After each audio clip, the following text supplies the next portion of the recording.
again, the weather played its part there. At the end of May, though, it was probably predictable that was going to happen. But like I said, it's great to have PNG here and great to have you here. Mate, look Not forward to too it. often I get to sit next to a Test cricketer. Not too often, many of us do. I wish I could sit next to one that had more than me. Then you No, would but it's be good. beside yourself. Yes. Look, no, like I said, the ground's in great condition. Unfortunately, what's happened to you with the weather, but look, you can't control that. We can only control the controllables, and I'm sure in many years to come there'll be some great matches played out here, and you look back at them first couple and think, well, that just happened. But look, your blitz, we looked on an envy, if you say, in PNG, how you had the Michael Clark here and all that, and unfortunately it did get rained out, but I think you created enough momentum, enough awareness that will be a success moving forward.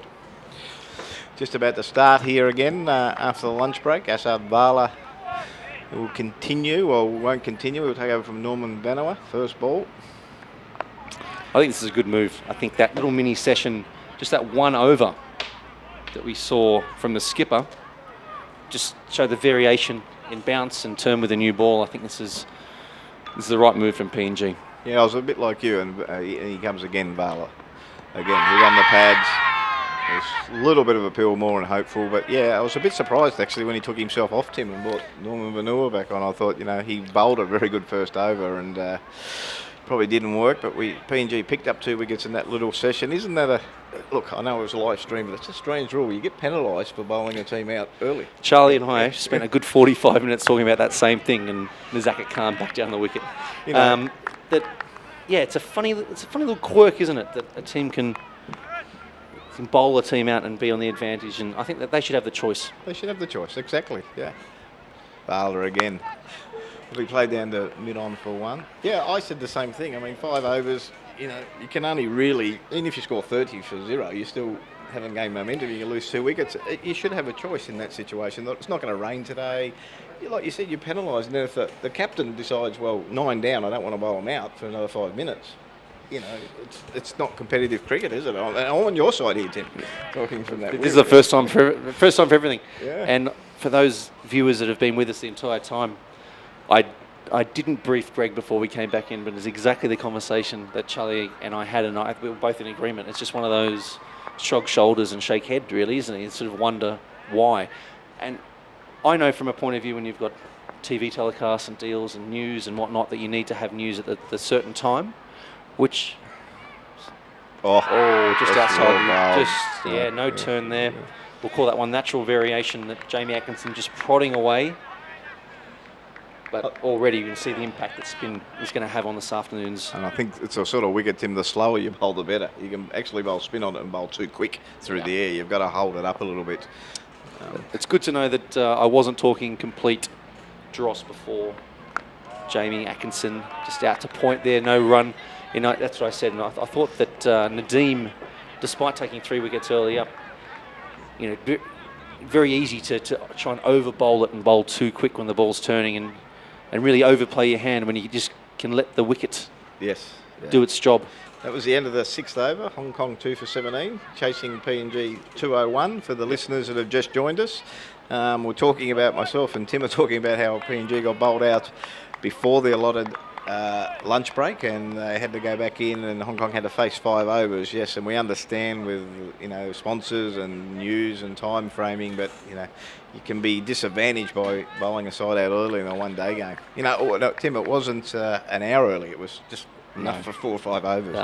And look, you and I probably more than anyone know how important TV revenue is to the game, but Nazaka Khan there off. Is Chad Soper back on again, is it? Yes, Chad Soper continues. He's a wicket taker for PNG, picking up the first couple of wickets. Particularly pleasing, I think, for you, especially watching Seam take wickets here. We've been talking about the seamers almost just in a holding role here until the spinners can come on and finish the overs. But we're talking about Chad's action, just how natural that is. And it was good to see him pick up a couple of wickets. I can just tell he's just a hard worker, isn't he? Oh, he's a very hard worker, Chad. Yeah, he's probably plays first grade cricket in Sydney and second grade with the club's Gordons. But he does work comes easy to Chad. And as a cricketer, we all know when you play the top level, the top players have that work ethic that want to do more than just the club cricketer. So very natural action, swings the ball a little bit out and has the ability, as nowadays, the reverse swing. later on. But look, this wicket reminds me just 3-4 weeks ago we played Namibia there, and their spinner got 11 wickets for the game. Legasiaka, our part-time spinner, got 7, but the two quicks each got 7 or 8 for the game. So it was like a new ball wicket, and then 35 overs on, the slow bowlers come on. But I think that's a modern trend around the world at the moment. Soper again. I can't see Tim. The pole's in my way, Jamie. Actually, no run. The end of the over. Come and sit closer to me. Come and sit closer. There's also we've got a Oh, the TV. We do have the TV right here as well. That's all the mod cons here. You got everything here in Hong Kong. A few people in today, Tim. Not as many as I'd hoped. So they're coming in. The little bleachers are full, and some of the gazebos. Soper in again to Atkinson. Oh. Drivable length there, but just off the inside edge of that Ian Bell woodworm bat of Jamie Atkinson. No run. Ian Bell woodworm bat. That is a good one. I like that. Yes. Is he still using them? They the Ryan Campbell bats now? Well, it depends when Cambo decides to play cricket or not. Yeah, well, he was Kookaburra. Yeah. I think we saw those famous Cambo scoops there, the Kookaburra. But no, very much in the woodworm camp and great supporters of Hong Kong cricket. Soper again. There'll be one run there, just behind point. Just that, I'm not sure if we picked it up there on the feed, but just the energy and the fielding of PNG. Now, you've been there a long time. Is this something that you've ingrained in them in your time when you've been coaching them and obviously now CEO and you've moved up the ranks? Or is this just them naturally? Oh, mate, I could be very political here and say it was me. It's just a natural thing, Tim. They do it. They play in the streets. They play on everywhere around PNG. They're just natural athletic people, and the fielding is. They pride themselves on that. That's a great shot, but there's no run there. Down to mid-on. They pride themselves on their fielding. They're natural athletics, and they love that sort of thing. And when they're on top, they're very good. But even on an even kill, there's a lot of energy there, and that's what they pride themselves on. And mind you, only scoring 200, I think they're going to need every bit of that energy to restrict Hong Kong. But who knows? A bit of pressure, no matter what team you play against, you build pressure up in the field. That makes mistakes for the batsman. That's the end of the 7th over. 2 for 19, Hong Kong. Chasing PNG's 201. Now, I can see the high side. I can see the positivity and the energy. And from a coaching point of view, is the low side just as bad? There's a low side in life, mate, isn't there? Yeah. But I just imagine with such Vala into Jamie Atkinson again, no run there to short cover. I'm just guessing from an outsider looking in. Is that something that you have to manage, the man management point of view? Oh, I think so, and I think most teams you coach, there is that highs and lows, and it's a matter of getting the middle ground with them. Consistence where they don't go too low. That's a sweep shot. That's a good shot. They could be looking for 2 there, a deep square leg. They'll get that easily. Bit of a misfield down there by John Boogie Reaver. Atkinson comes back for 2. Yeah, it is. The PNG people can be up and down, but majority of the time they're happy and they're up, and they know they'll have to be at the best in this game to restrict Hong Kong. Jamie Atkinson back for his first game. He didn't play on Thursday, listeners. Third time lucky, Friday. Yeah, that's it. Maybe even better. Not sure when I've been here. Just speaking, and I think that's probably the first genuine sweep we've seen all day. Something that normally the get-out shot against the spinners, especially on a turning wicket, but that's the first one we've seen. It was a full pitch ball there, and Jamie Atkinson's played that out for a single back to a square. But yeah, it's good to have him back. But geez, it's tough not having him, that's for sure. Nazakat Khan back to just down the wicket there. Just down the wicket. A little bit short that from Vala. He just knocked that down the long on for 1. Maybe if Nazakat had his time over there, he may have been able to be a little bit more attacking and actually play a pull shot to that. But I guess when you're 21 for 2, it's be a little bit more circumspect. But yeah, with Jamie's full-time job as a sports head at French International School, great opportunity for him and his career. That's associate cricket to a T, really. Yeah, it is, yes. Vala again to Atkinson. Played defensively for no run. It is, and it's the modern day cricket, as you know. We can't afford to pay the big contracts to keep them financially viable in the modern day world. So when a job comes along, they have to take it. Vala can continue to Atkinson. Oh, that's a big shot. That is very well. That's 6. And that is high into the trees towards the tennis courts at Kwong Road Recreation Ground, and 6 runs to Jamie Atkinson. It's the end of the over. It's 8 overs. If the score is up to date, it's 2 for 23, but I think it could be 2 for 29. There it is, just clicked over. Very good shot from Jamie. He just saw that one above the eyes, used his feet well, up he went. And we'll get a replay of that between overs, but just in here we see the free arms. Oh, he just... Well, he wasn't quite to the pitch of that, Tim. No. He just went through with it. Because it's good. Hit it very high, to be honest. Yeah, but it's still high, handsome for 6. Yeah, I'm with you there. Maybe a little bit risky in the circumstances, but you've got to play with your natural yearnings here. Hope Zach the Khan nose, okay. Yeah. just stepping across his stumps there and working it wide of mid-on for 1. So Nazaka moves on to 4 off 11 balls, and Jamie Atkinson now 23 off 30 balls with Hong Kong 31 for 2, or 30 for 2, 31 for 2, sorry, 8.1 overs. So, Test cricket. Yes. What was it like playing Test cricket in a nutshell? In a nutshell, it's a lifetime experience. I probably didn't play enough to elaborate too much. You've got about 30 seconds here for me to elaborate on that. I'll give you a little bit longer. 4 tests. In comes Soper again.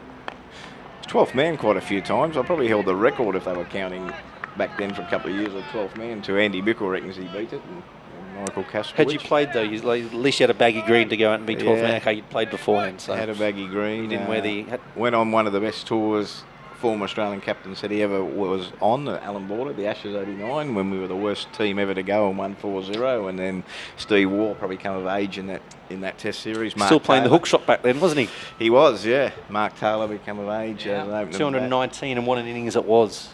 Yeah, and Dean Jones was hitting the ball all right at that stage. he was hitting the ball a lot, and the little medium pacer, as I call him, Terry Autumn, another 40 wickets in Ashes series. After. He had the ball on a hoop, didn't he? It was an amazing series.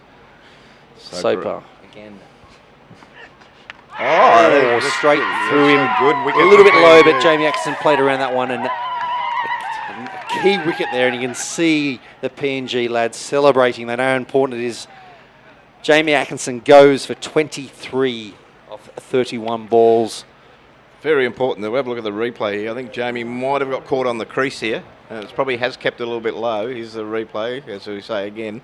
It's probably a wicket you've got to play forward on. Oh, yes. It's probably just, well, Jim, I'll let you. He's probably just played all around that, to be honest. Yeah. I'm not Ryan Campbell, so I'm not the batting coach. But it's not. That's that kind of that wide backlift and just left a really big gap there. And as we talked about, Jamie not playing as much cricket, he said, but even so, danger man. And I'm sure, although you're doing your best not to do it, I'm sure you're a happy man sitting next to me to see the back of Jamie Atkinson. Oh, he's a dangerous player, a very good player. Played a lot of county cricket, I think. But I think Jamie will look at that replay and probably won't be too happy with himself, no matter how much cricket he's played or recently. I put the moz on this young boy on Friday.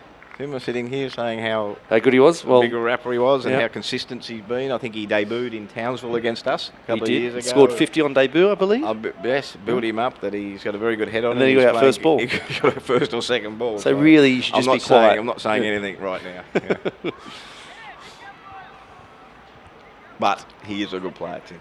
He is a very good kid, and he seems a level-headed boy. Not that old, is he? 21, no, I 22? think he's just ticked over. I think he's just hit 19, I believe. Well, 19. And I did hear you talking about on Friday as potential captain material. Yes. And the only issue with Antony, which is a great one, is that he is in the UK almost full time these days, part of the Middlesex setup. Yeah. And hopefully we'll see him make his first class debut this year. But here he is facing his first ball against Chad Soper with 3 wickets. Very solid there. Solid defence. Just a little bit of an adjustment there. So good to get him back, Tim, if he's well, because it is the cricket season in the UK. No, it's not. They're finished. What am I talking about? No. Well, we are in the Northern Hemisphere, but again, that's the quirk of Hong Kong. We play our cricket. Too much travelling over well, the hemisphere. Yeah, surprised when you that much travel up the front of the plane. You notice, just with these lie flat beds. Chad Soper into Anchaman Rathri, second ball. Just no run there. The front of the plane. Although the pilot sat there, Tim, and the rest of the people sat down the Let's not split hairs here, Greg. Yeah. But yeah, Middlesex, I think he played this year and at least a bit of last in Middlesex 2s and did very well.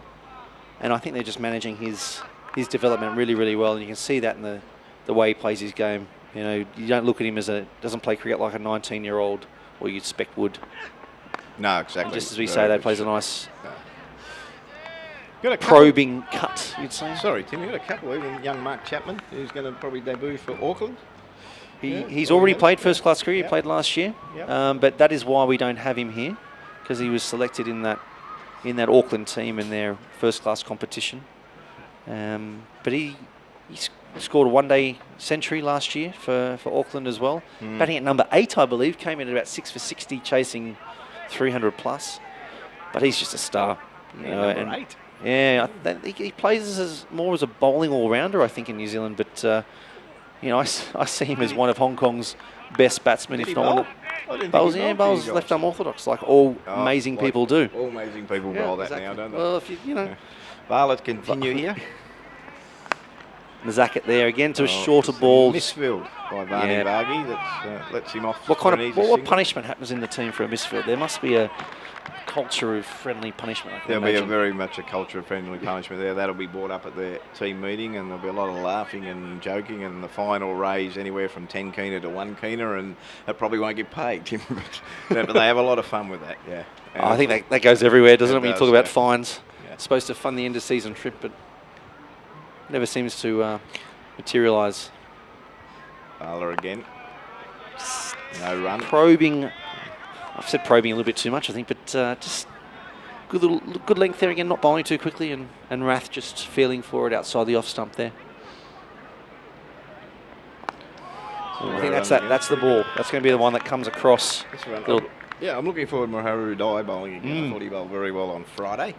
A couple of big turners there, so he's probably the number 1 spinner, but Asad Vala doing a great job here with PNG. Mind you, the Hong Kong batters have plenty of time too. I think they can get through to their 50 overs, they'll win the game. I mean, PNG has to bowl them out in this situation.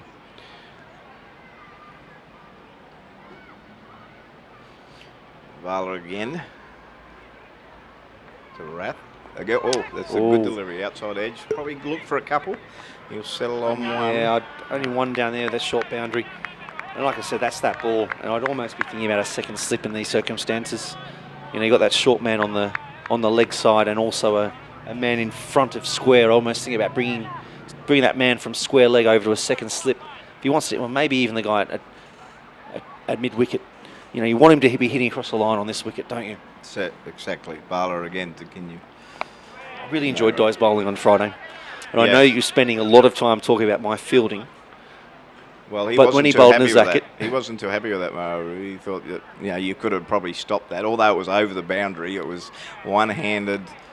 I'm not sure it was left or right. We actually got confused which one you were going to go. I think I gave you the water bottle in my left hand. I gave you the benefit of the doubt that no, you didn't. Got a bad I've watched that replay and I've listened to it.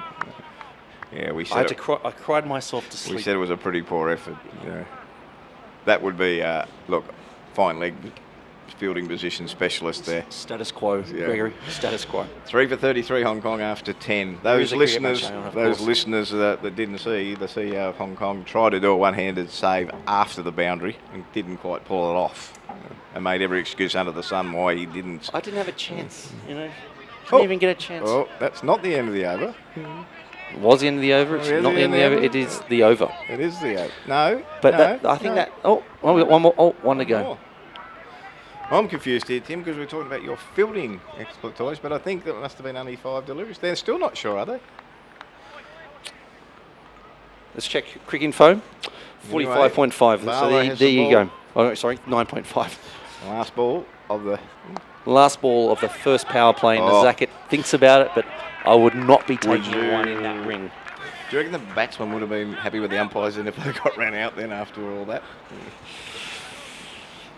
But anyway. Really, if you get run out, you've only got one person to blame. Negotiate the other batsman. We'll negotiate that over. That is the end of the 10th over. That is the end of the 10th over. So end of the power play, Hong Kong, 33 for 3. Nazaka Khan, 5 off 14. Anchi Rath, 1 off 6. Chad Soper has been the destroyer.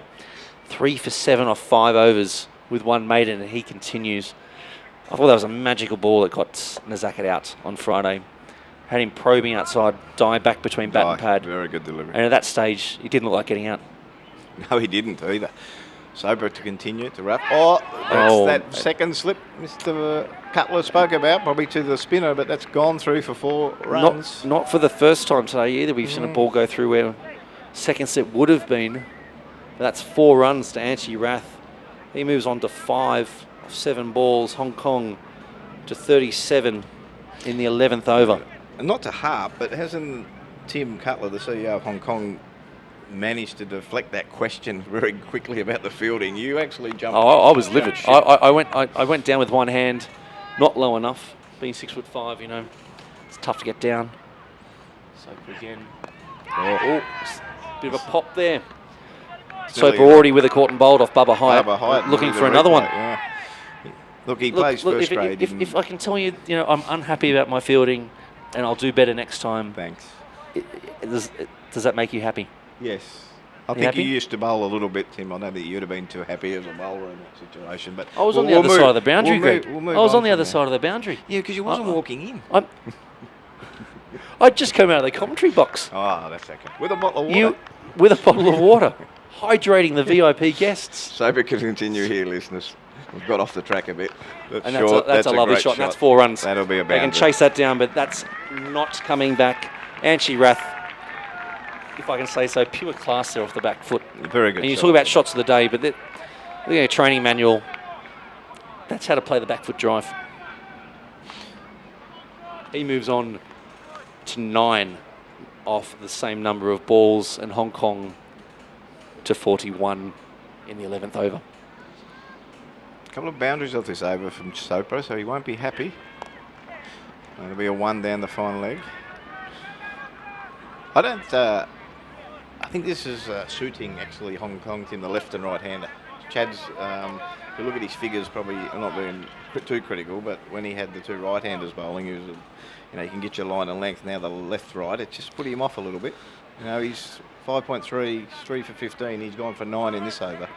I can imagine, yeah, very much getting into routine, and that's switching around, especially when he was bowling so well.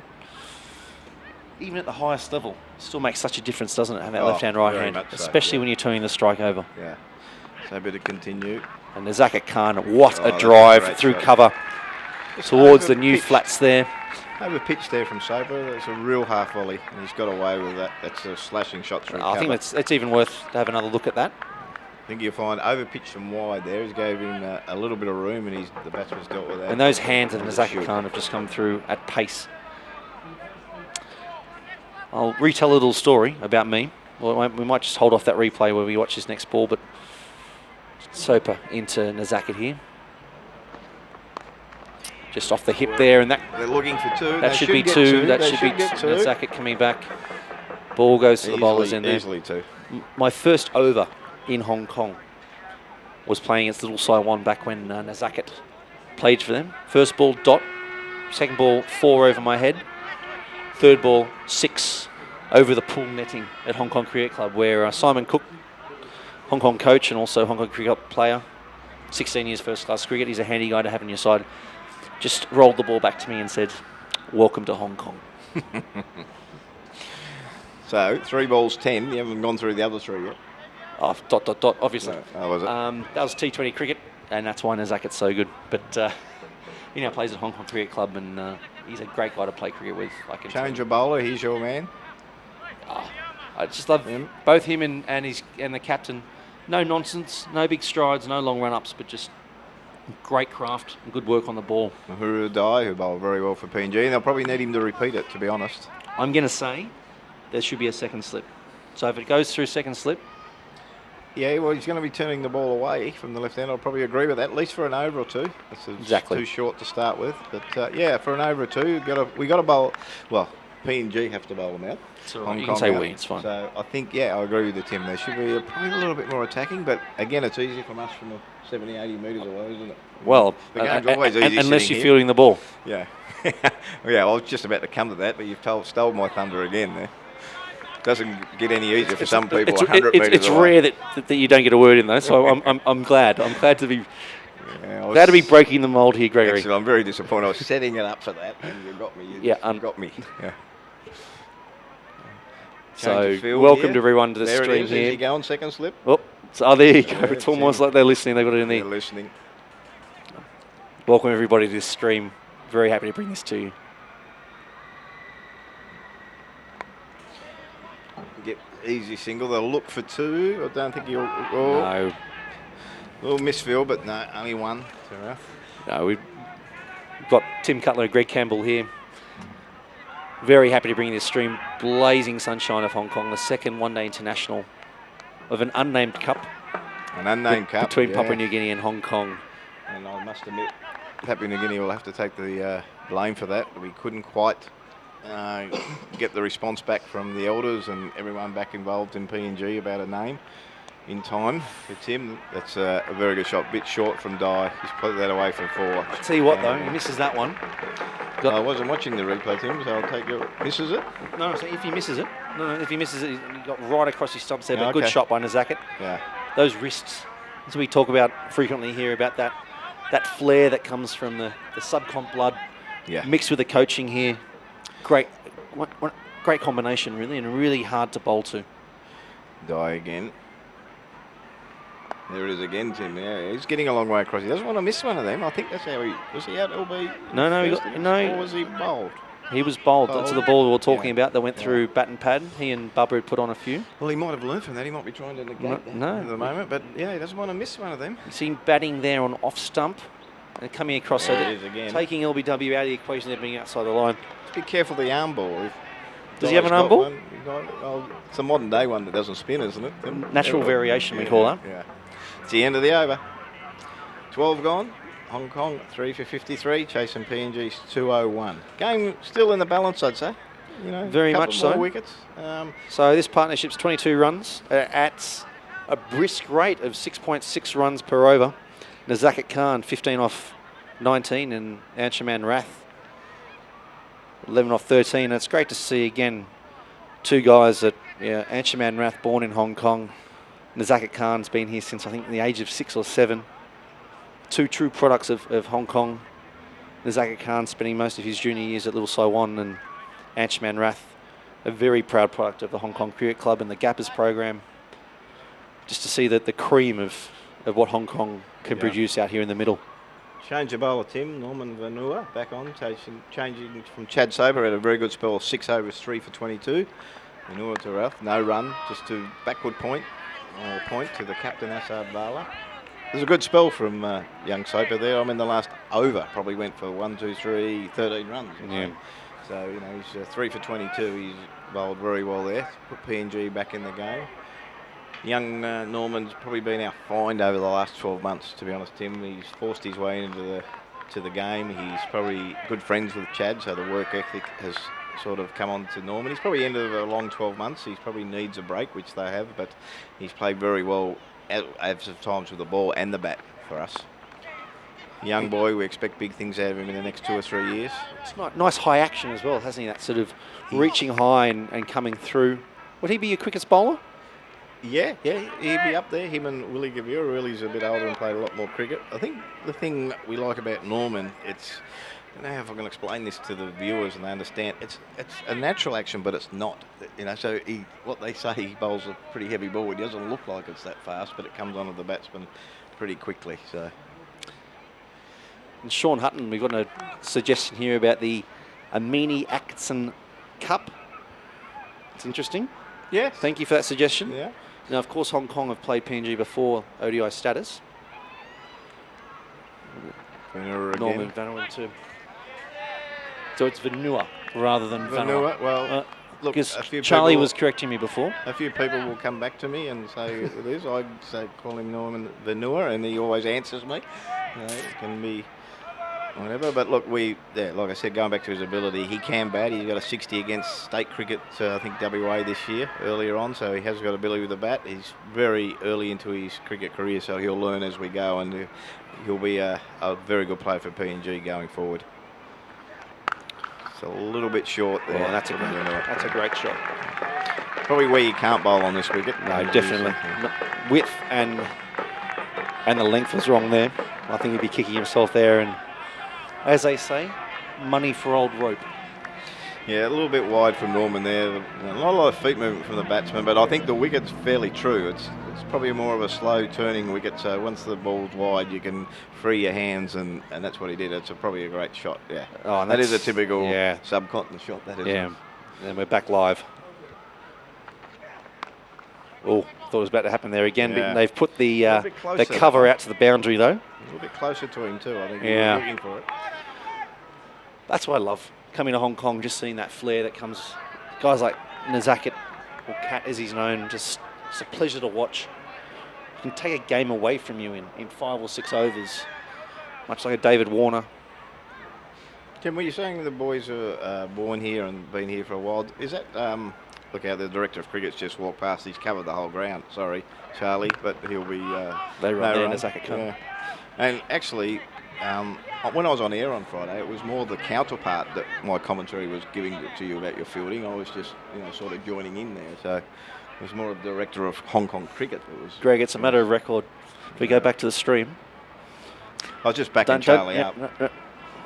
You both had a go about it. It was replayed twice. We have not had one instance of cricket be replayed twice. We had a team hat-trick, and was that replayed? But can we have it again? You replayed my fielding twice. Can we have it again? Because Charlie told me you talk such a good game. That is true. However, you did replay it twice. Yeah.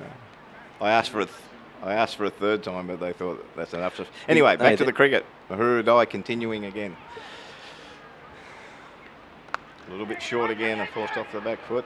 Very good bounce for John Boogie. I think that's what Hong Kong really needs to do here, consolidating after those 3 early wickets. Anshuman Rath moves on to 13 off 16 balls. Nazaket Khan 19 off 23. Tim, it's a sort of wicket for a spinner. Because they're short, straight boundaries, you need to bowl slower and toss it up a bit, and you must be willing to probably get hit for a boundary or two and a big 6. But if you can keep that encouragement, you might get one that goes through the gate like he did on Friday. You could see it coming in. Yeah. I couldn't agree with you more. If they're short boundaries, it's almost an advantage as a spinner that you toss it up and you're in the game. I'm excited watching this. This is real cricket. Yeah, this is going to be spin bowler very and a batsman looking to get on top of the bowler. It's just probably a little bit short and probably a little bit straight at the moment. Try and get 2 there. No. Yeah. Probably a little bit straight. The wickets he got the other day were pitching outside off stump and turning back. He's just probably a little bit straight at the moment. He needs to redirect his line to probably a foot outside off stump because the wicket is turning. I wonder if Nazaket's change of stances has changed his line, because the ball he actually got Nazaket out on, it was a good 9th or 10th stump, wasn't it? Yeah. It was a long way out and came back to hit middle and leg. Anshuman Rath on strike now. Full ball. Really well fielded there. And just what we're talking about, that energy. That's as they say, one to us. If the batsman has, it's good batsmanship, as they call it, isn't it? To change good cricketing. To change the line of the bowler. Yes. That's what it's all about.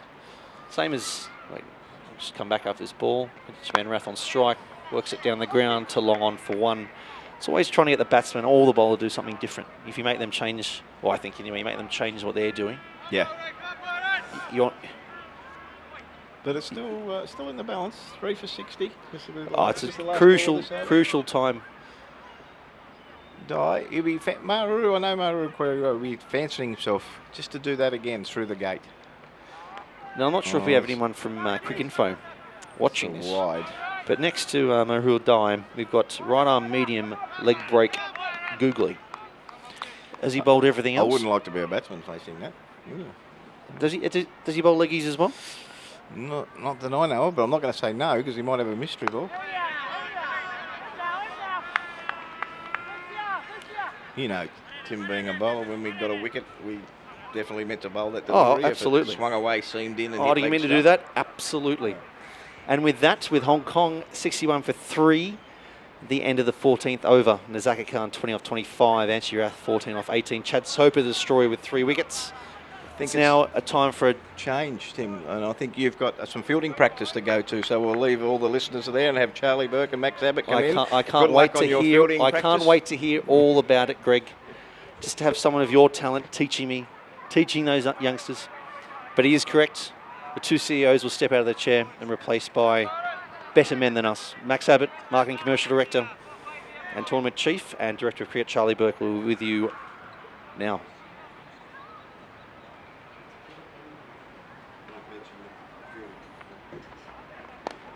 Thank you, Tim. I think Tim Cutler is very much capable, he's proven today, of a 24-hour stint of commentary. That could be a Guinness World Record that might be worth aiming for Tim one day. Could call it the commentary famine. Certainly no shortage, never short of a few words. The eloquent Tim Cutler.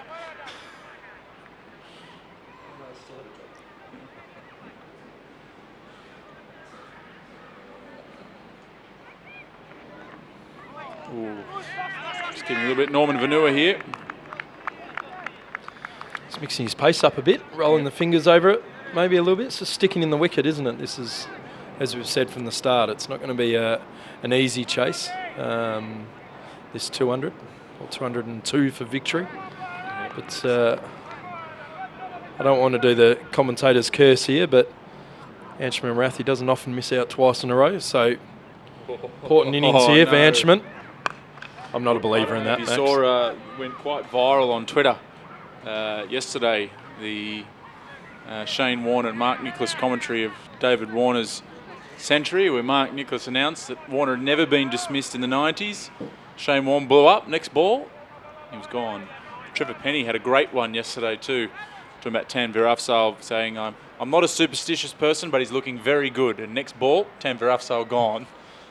So there is something about it. I'm not a superstitious person either, but it's uncanny how often... I'm nervous though now. Yeah. Sweaty palms. Well, here's my theory on it. And perhaps if your mindset is things are going well and looking good, the batsmen too are also at that point getting relaxed and therefore opening themselves up to being dismissed. There we go. Yeah, absolutely. You were just mentioning then as well off air that how much you feel Anshuman's improved. He's obviously at the Middlesex Academy. He's played a bit of second 11 for Middlesex. And we get him as much as we can, which is great.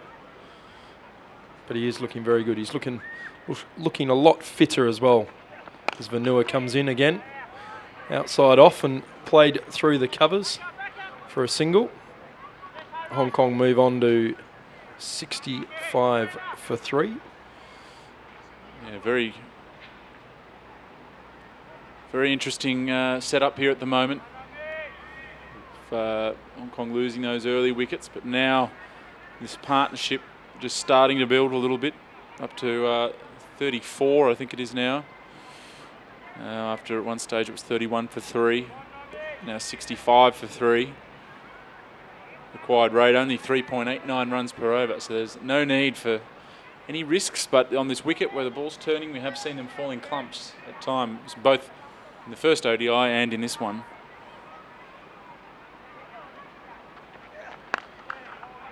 Vanua again, that's the length to be bowling, I reckon. Hitting the deck hard, back of a length. Into the over there. 65 for 3 after 15 overs. Sorry, Max, I do have confirmation from the groundsman that we're going back to the other wicket for the third ODI on Tuesday. So this wicket will only be used for today's game. They have played almost identically, haven't they? Surprisingly, because Wednesday, Thursday last week, they looked two very different wickets. I would have said that this one has played how it has played, and the one that we used on Friday I thought was going to be a bit quicker and more skiddy. But Asadola Vala comes on to replace Mahuru Dai. How many overs has Vala bowled? This is his fifth, is it? Yeah, this is his fifth. This is his fifth. So they've got 8. So they've got 14 more overs of spin. So that's going to be a interesting battle here, because you'd imagine those are 14 crucial overs for PNG.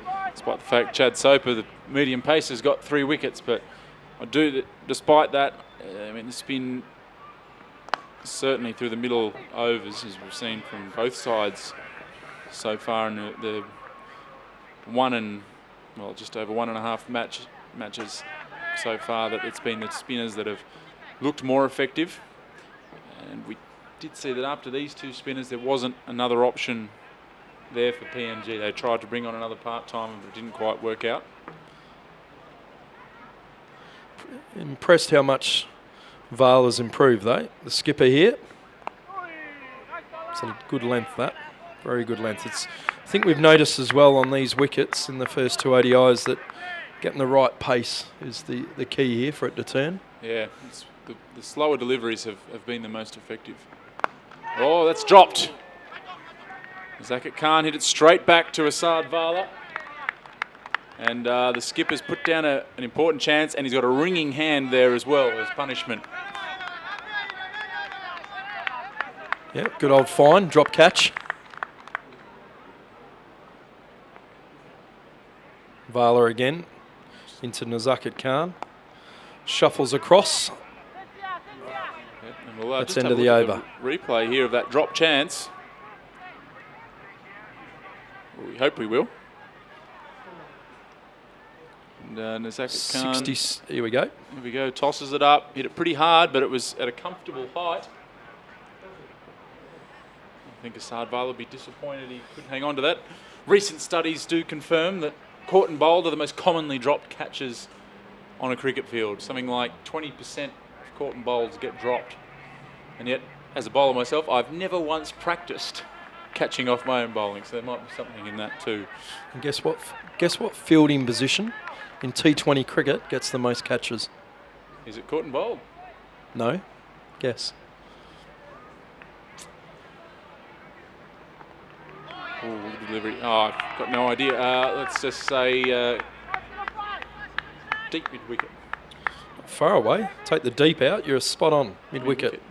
Believe it There or you not. go. And nowadays, often a spinner will bowl with 3 on the leg side and no mid-wicket. So, surprising stat that. We got. It's a good shot from Anshman Rath, just punching that out. They run the first one hard, but there's no chance of a second.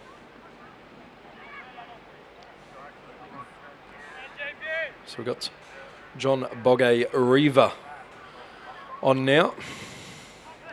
Bowl stump to stump. Often see the keeper up to Reeva, so he's staying back at the moment for him, but he'll bowl stump. Usually bowls a good fuller length, stump to stump, and just his job's going to be to try and dot it up and put some pressure on it. Good to see the Hong Kong Dragons getting a win, Charlie, as well. The Chinese representative team knocking off China in the derby, cross-border derby. It's clipped away nicely from Nazaki. He'll look for 2 here, and he'll get it easily.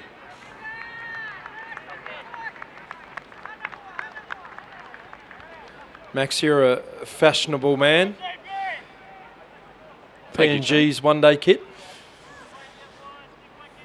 That's a tough question to answer publicly. Look, it's not my favourite. Okay, fair enough. I quite like it, actually. That's just a personal. That's a lovely shot. And he's beaten the mid-off fielder there for 4. Terrific shot. Is that harsh? That's just not my favourite. That's not to say it's terrible.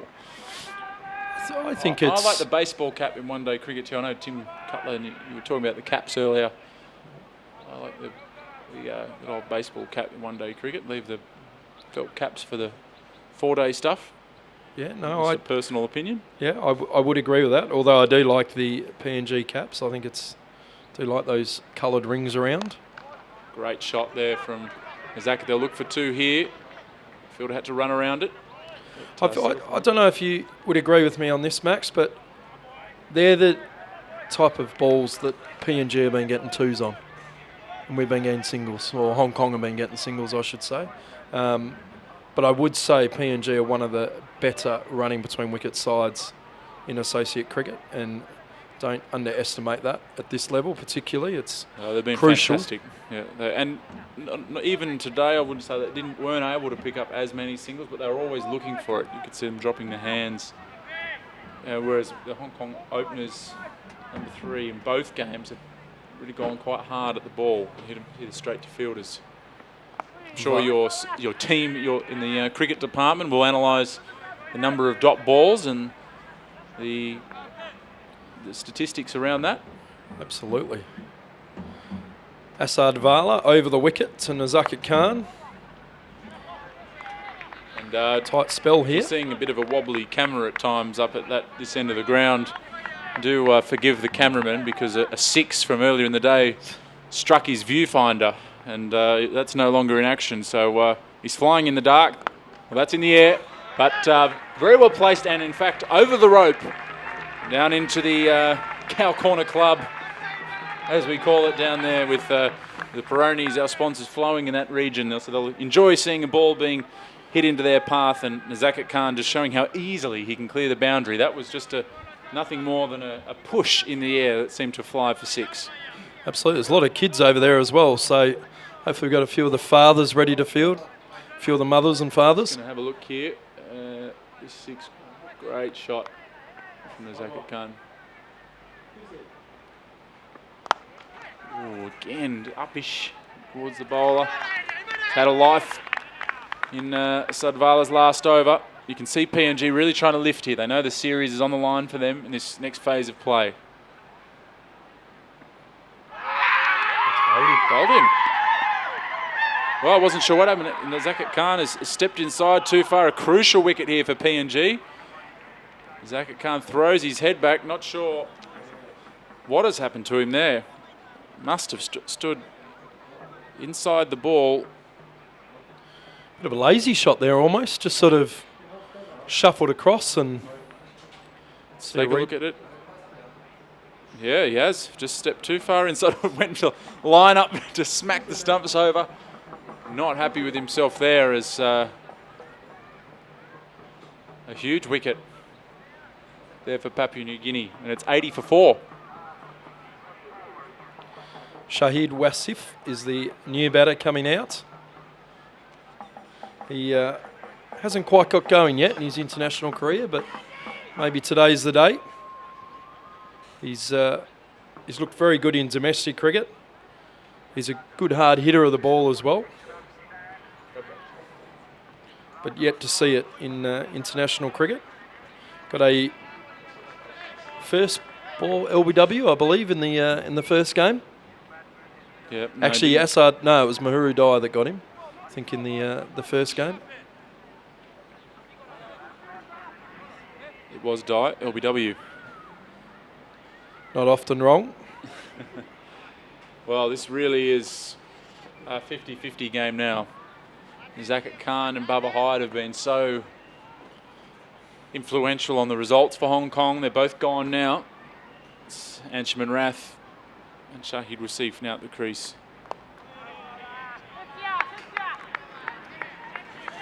It's end of the over. Hong Kong 80 for 4. And as Max has just pointed out, it's game on here. Beautiful afternoon of cricket, and it's just not going to be an easy chase at all. So I think the biggest challenge is probably for PNG now, whether or not they continue to put the pressure on the new batters, or they actually leave some of the overs a spin for later in the innings. I think they've got to go for it now. I mean, you saw Hong Kong recover from 111 for 6 to make 280 in the first match. This is a different story, of course, chasing a target on a wicket that's probably now deteriorated a little more than the one that they played on Friday. So that's what's needed. Little clip to the onside from Anshuman Rath, picks up an easy one. In these situations where you've just lost a wicket, that's exactly what you're looking to do. Yeah, definitely. And I hope for Hong Kong's sake and for the fans that are here that we get to see Shahid Wasif here. Very talented young cricketer.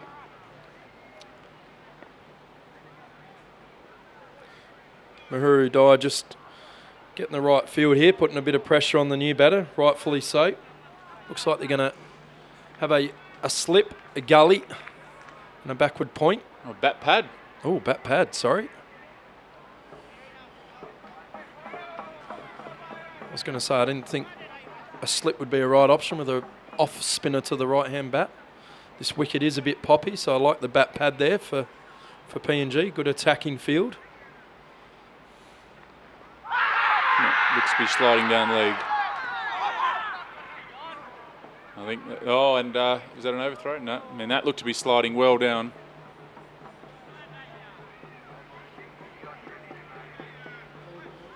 We'll just try and take another look at that one, but I Wasn't pretty.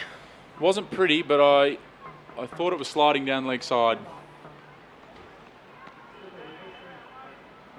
Just trying to look at the replay here. Yeah, it's sliding down. Geez, that's turned, though, hasn't it? Yeah. That has turned, and that's sharp turn as well. We've seen it's been fairly slow turn. That was fairly sharp then. A few butterflies in Shahid's stomach at the moment as Mahuru comes in again. He's gone for the big one and over the top. Is it all the way? I think maybe one bounce. No, it has gone all the way. The horns are up. Runs. And Tabarak Dar, they're signalling 6. And, well, that's one way to respond to a close LBW shout. Just to bang the bowler back over his head for 6 and get yourself off the mark. I know Trevor Penny spoke to him at length after the first game and said, mate, use your feet. Watch it out of the bowler's hand, use your feet. Mahuru again. Oh, my word. That is a tight leave. It's gutsy on this surface to be leaving an off spinner. It is turning out there, and it's good to watch. 2 types of leaves, Max. It's got to put something in the back of your mind there when you know you've seen the ball turn sharply like that. Shahid Wasif, best known in domestic cricket for a pretty phenomenal innings he played last season. So we just watch this ball from Diet. See if he uses his feet nicely and manages to beat the cover fieldsman. And they'll come back for 2. These 2 quick between the wickets. Yeah, he, I believe, came in at something like 5 for 25 in a club match and banged out 180 in a one-day match, domestic cricket match there, and since then has continued on in good form. I think made a match-winning innings of 59 unbeaten in the recent Premier League.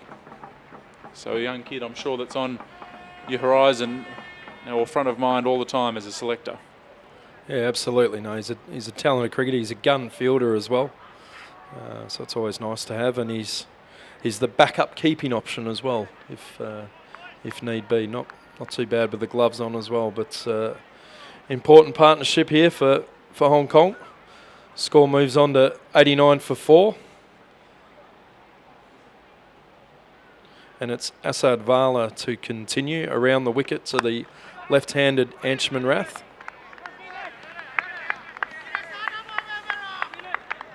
They're up and about, PNG. Good energy. Yep.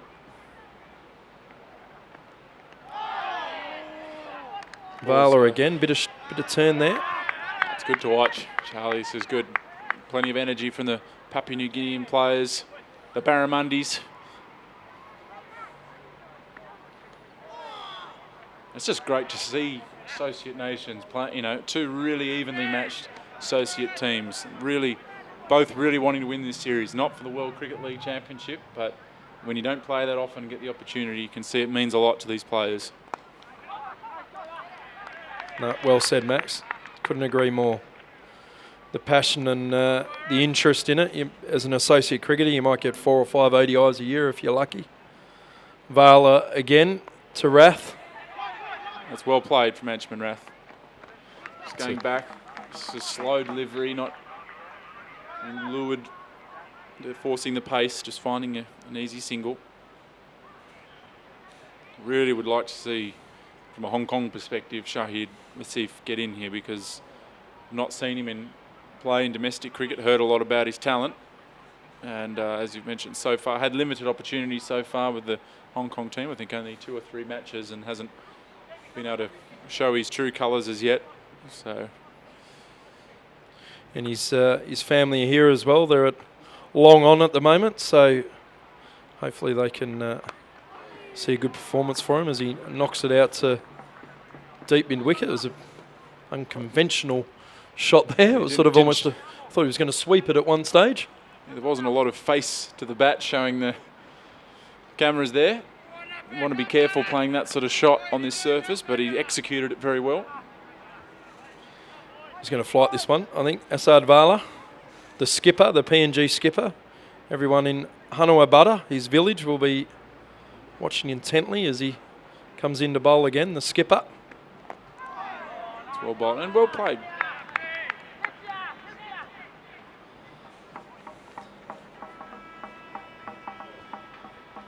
special guest in the commentary box at the moment, just popping her head in. It's good to see some interest from Fox Sports Australia here at the moment. It's a bit of a sleep in for Catherine. It's a lovely day's cricket here. The fans have got their money's worth that were in early, got in the gate early today, and what been treated to some wonderful cricket. Might remember Catherine Lockton from the T20 Blitz did some fantastic interviews. Very memorable performance. So Mahuru Dai will continue. Got Shahid Wasif on strike. We saw a few balls the over before, took a fair bit of turn.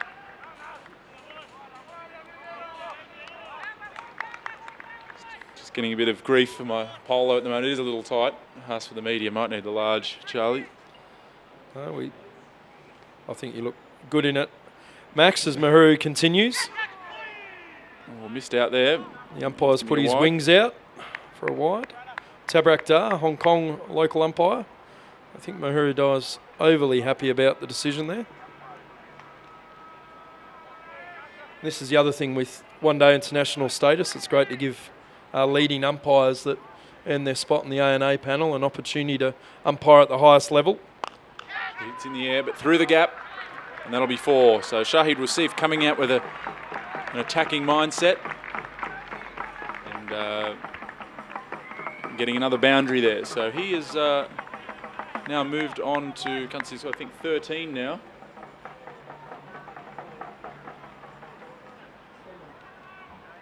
I think we'll have a replay of that. That was a delightful shot. It's a bit upish, but hit it into the gap. He's quick on his feet though, Yep. which I like. He's getting to the pitch of the ball. Certainly looks like he's in an attacking mood here. Brought a bit of energy out there. Yeah. Mahuru Dai, match winner for PNG. Fan favourite in Port Moresby as well in Papua New Guinea.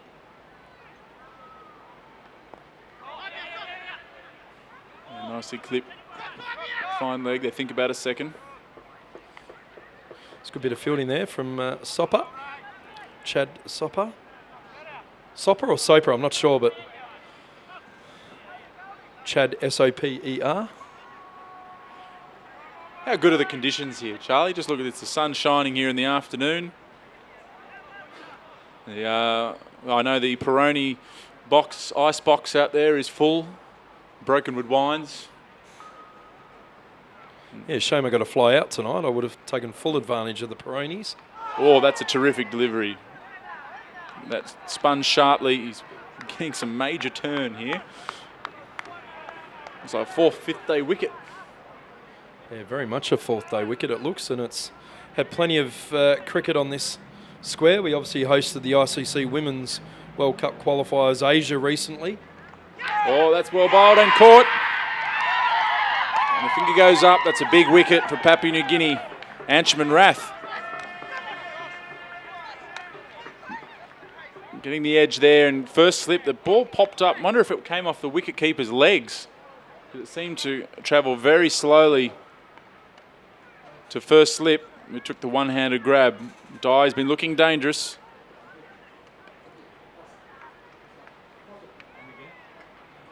I'm not sure what Just that's try and come off. look at that again. Yeah, I think it's come off his pad. You may be right there. I reckon it's flicked the top of his pad, the keeper's pad there. Terrific delivery. It's edged it. Yep, I think straight off the leg, and good reactions from Tony Ura. Tony Ura, terrific catch there. One of the better fielders. Lega Siaka and Tony Ura probably lead the way almost in associate cricket for fielding. So good to see. And Ehsan Khan, who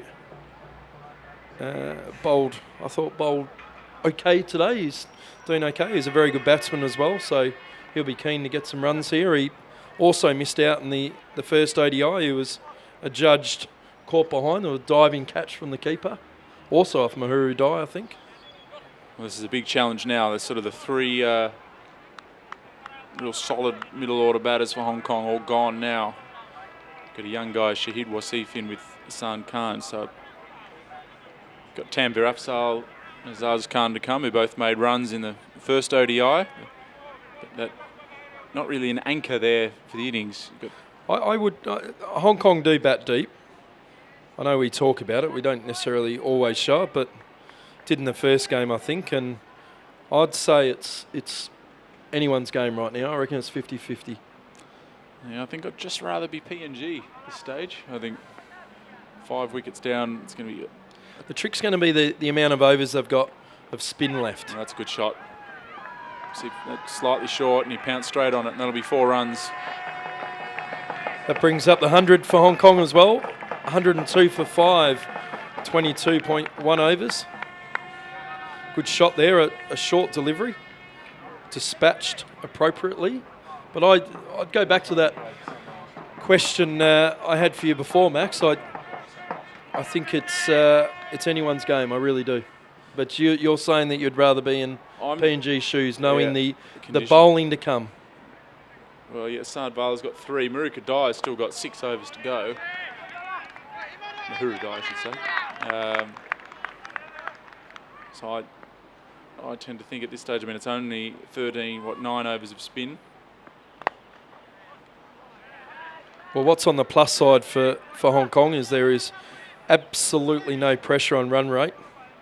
There's pressure on PNG they have to attack the new batters because they have to take wickets. They have to bowl Hong Kong out to win this game.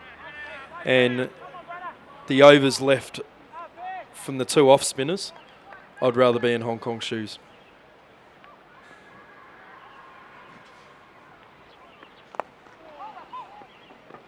I do like the way Shahid Wasif is looking very positive.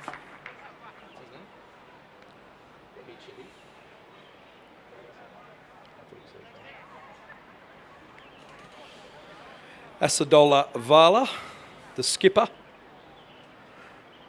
going over the wicket to the 2 right-handers. Ehsan Khan, a wide stance. What do you reckon the crowd figure is today, Charlie? What are you calling it? 300?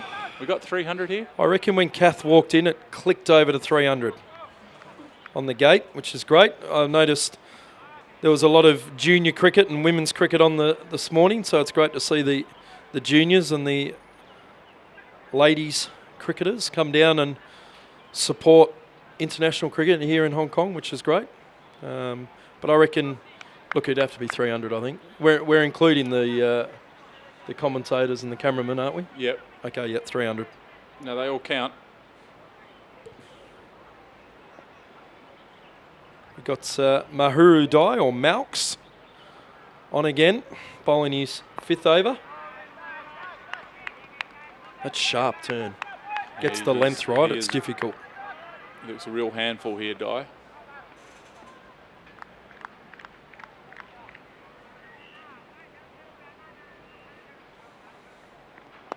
Does Shahid Wasif sweep?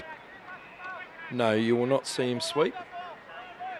You may see a slog sweep, but not an out-and-out sweep. So in that case, maybe looking to play from the crease here. I mean, he's going to use his feet here and go through covers or down the ground. Okay. Well, it's a short ball. Let's put it cut away. That could go for 4, I think. It's way over the other side of the ground, so I can't see. But it was stopped. Was stopped. If you watch your monitor here, you'll see it. Got a big pole in front of me.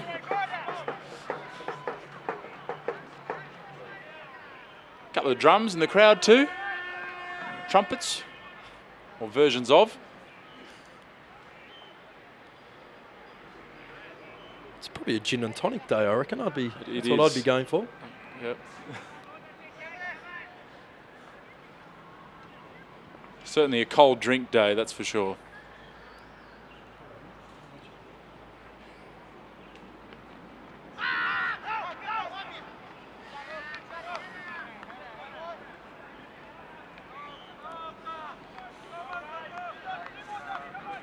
I think we'll have a change of commentary after this over, Max. I think so. I think it's everyone wants more of Tim Cutler. There's no doubt about that. And all we can do is help give the people what they want. Yeah, absolutely. Well, I think great to have Jasmine Titmus as well, who's going to come on. Debut stint, I think. Yeah. Former.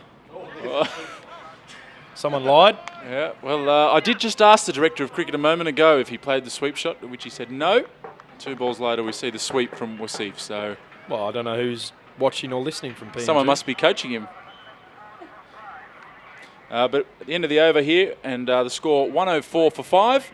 I'll hand you over to Tim Cutler. Thanks, Maxi. You two on fire as always, and funnily enough, you're both fired. And it is my great pleasure to welcome for the first time on a Hong Kong microphone, Jasmine Titmus, former Lancashire captain and semi-pro broadcaster for BBC Manchester. Welcome. Thanks, Tim. My I'm not pleasure. sure semi-pro commentator is the right thing, but I have done it a couple of times. So, Jazz, you HKCC head coach, ladies, Yes. and qualifying for Hong Kong soon, hopefully. You were Yes. born, and then what happened? I was born. After that, And then tell us about you. A lot has happened the last 27 years. Started playing cricket.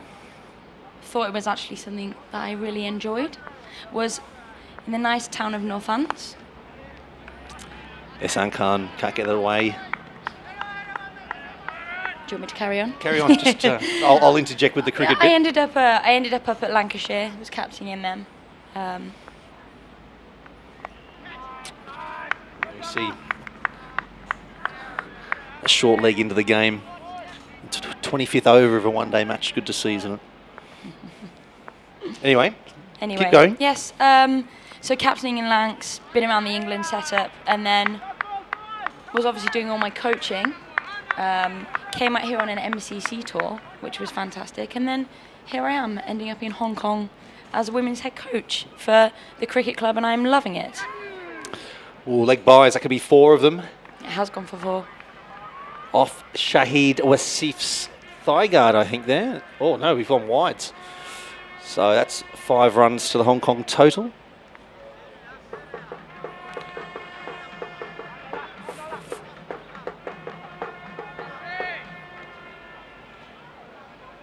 So what was it a tough decision to make, being a captain of an English county, to take up a contract out here? It was a little bit. I think I still had a little bit of fire in my playing days. And obviously the Women's Super League in England was just kicking off. May have been in the shout of a contract there. May have been. But then personally and development-wise, it was just a very good time to come out, and it just happened, and I jumped on it and flew over. There And are worse places to be, aren't there? There are a lot worse places to be. I could be in rainy Manchester, 0 degrees, and I'm here on a lovely afternoon watching international cricket. So it is very, very good. It's good to have you here. So you also were assisting with the ladies team in the recent Women's World Cup qualifier that we were lucky enough to host here with Hong Kong, China, Thailand and Nepal. And what's your viewpoint and opinion of, well, ladies cricket here, but cricket in general in Hong Kong, as a somewhat newbie? I am a newbie, and last year was a really good learning curve to kind of learn a lot about cricket and about cricket over in Southeast Asia, and especially in Hong Kong. Obviously, we struggle with space, and actually the ground availability, and you have to be a bit innovative with things sometimes. But being around the national stuff for that tournament was really good for me. Obviously, I've been around stuff before as a player, so as kind of coaching and backroom stuff, it was really nice to see what actually needs to go on and does go on. And it is a bit of a different game out here. The women's game's different anyway. It is obviously a little bit less high scoring and not so many boundaries, a bit more technically correct in the women's game, a lot more singles run and twos pushed, and it was really good to be involved in and see. And obviously it's just developing out here. Being around it in the UK, got quite big over there now. So hopefully we will see that happen over the next few years here.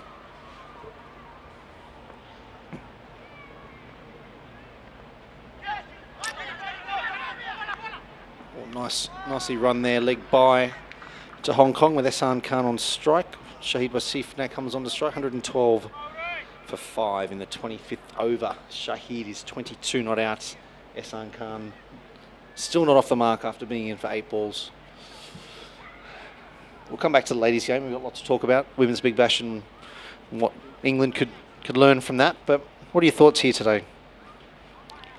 I think they need to dig in a little bit here now. Obviously watching on Friday, very good opening game. Probably expected the same now.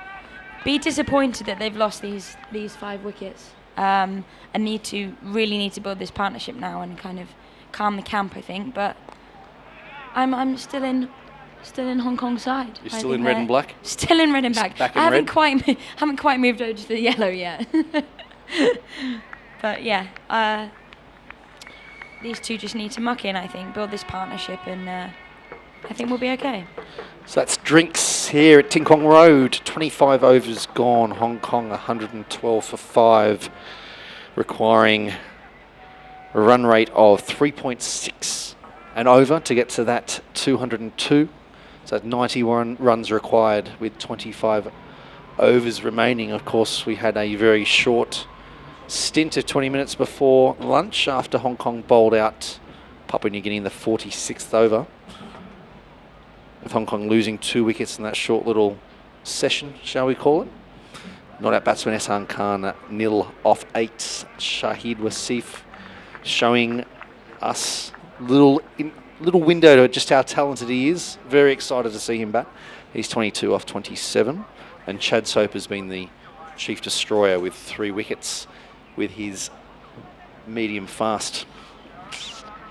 So the Women's Big Bash, I think, has changed the view of women's cricket around the world. Don't get me wrong, I think the Women's World T20 being played at the same time, the same fields, got some great exposure, but I think what the WBBL has done has really brought women's cricket into the true mainstream, and people have been responding.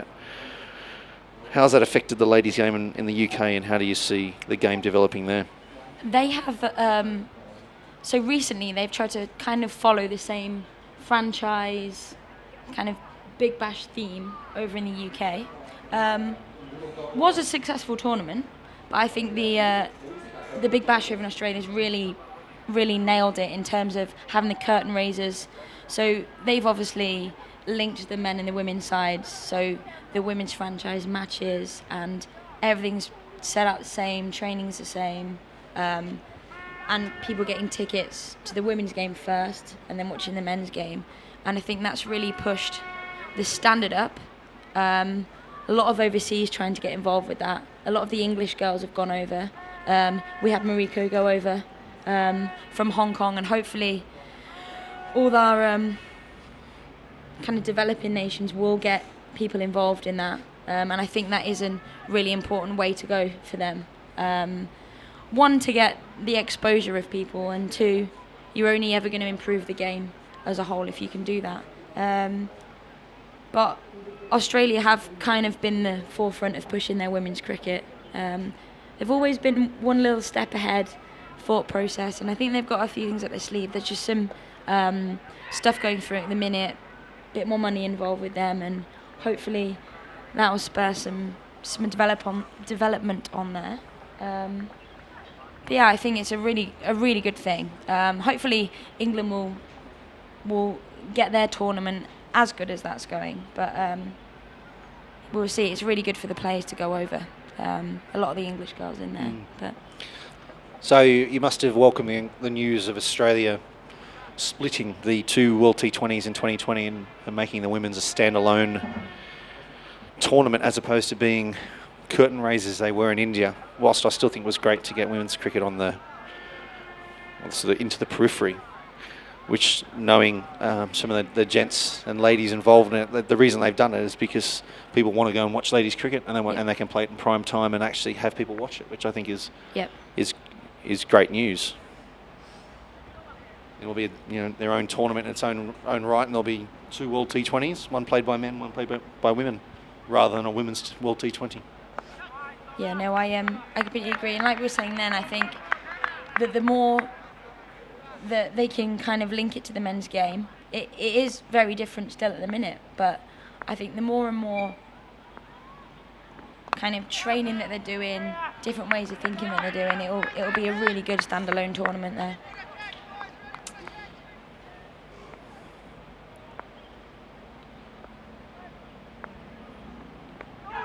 Shahid Wasif covering that spin, sharp spin quite well there, even with the man in close, as we've talked about, the short leg there. What would be your tactic here, Tim? How would you play him? Outside the line, not out. I should be a better sweeper, but I think the key is getting across, taking LBW out of the game. And there's a lot of space there on the leg side, and really working into those spaces. Yeah. Also, I think you try and use your feet here to get to it, and really try and negate that turn and get to it as close as you can. But I just watch this ball. But I actually think you're a much higher qualified career coach than I, so maybe you can tell me if I was right there. I agree with moving the feet. I think he is spinning the ball a very long way. And letting that ball spin, as you said, is only going to bring that LBW into play. Going back on here, if they can move their feet, just keep those ones ticking at the minute, build that partnership. I think Shahid, if he can stay in here, it's going to be the pinnacle of their innings and try and get them over the line.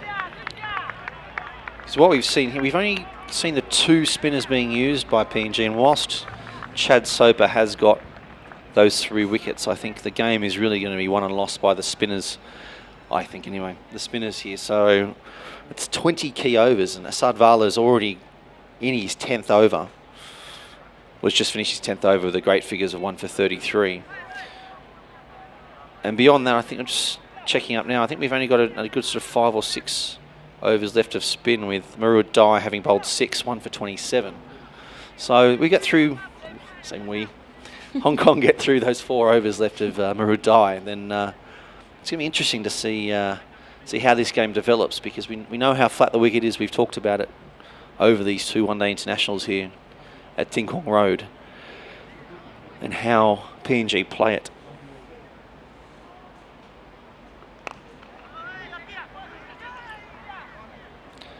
Another single there to Wasif, playing his 2nd one-day international.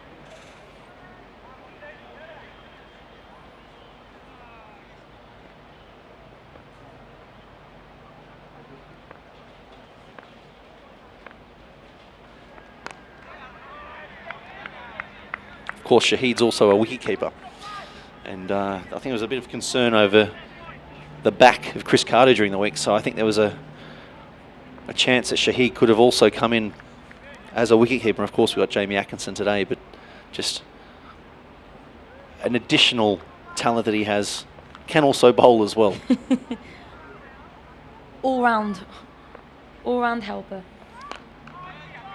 Shahid, of course, did play his first one-day international against Scotland, so apologies to him. This is his 3rd one-day international. But Ehsan Khan there, just playing off side of the wicket there for no run.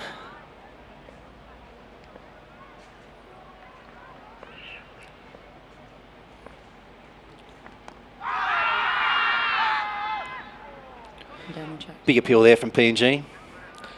Not a lot of interest there from Tabarak Dar, as we've talked about. I believe the first man or woman to both captain a one-day international and umpire in a one-day international was, of course, skipper for Hong Kong in the Asia Cup in 2008, where Hong Kong played against Pakistan and India, and has now, he made his debut on Friday in the umpiring Blues.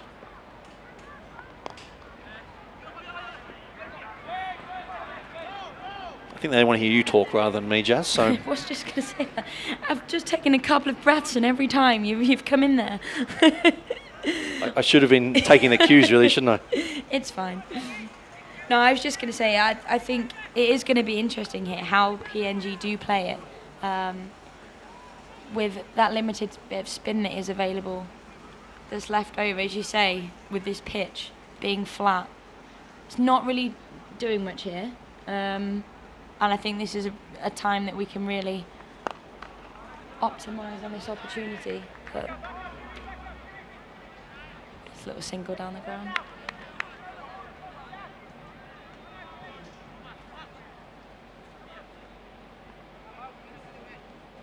It's actually, obviously being coaching at the cricket club, I've managed to watch a lot of games, especially a lot more of the men's game than I did get to in the UK, because obviously I was playing, working, coaching, busy. So it has been really good, and it has really shown the effectiveness of spin for me in the men's game. It's very effective in the women's game, just any pace off the ball, trying to get the girls to move their feet. I think it's kind of a confidence thing as well. And out here, they probably don't get to play enough on the grass wickets, enough cricket, but that's the same for women's cricket in general, I think. So the spin is really effective in the women's game. Been watching you at Hong Kong Cricket Club a few times. I'll let you be impartial here. I'm not paying you for your comments. He's just passed me a few Hong Kong dollars, so I've just mentioned his name. No, but watching how effective it is out here as well, on the smaller grounds, especially over at Hong Kong Cricket Club, it is a very small ground. So there are some big hits made out there. Obviously, this is a big boundary. Bigger boundary, not big. What have we got? I think we're about 60 metres straight and probably about 70. Early 70s wide here, so not big, but that's Hong Kong to a T, isn't it? It is, yeah. We make the best of every space we have.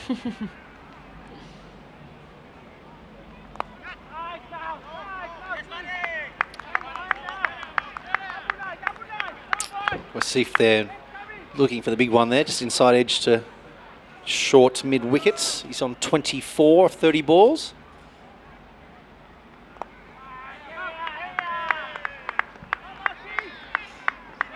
I haven't seen anybody else bowl spin for PNG. They might have one up their sleeve. Should do my research more. But if this is all they have, it's going to be interesting. And there's that sweep shot that Charlie Burke said he didn't play.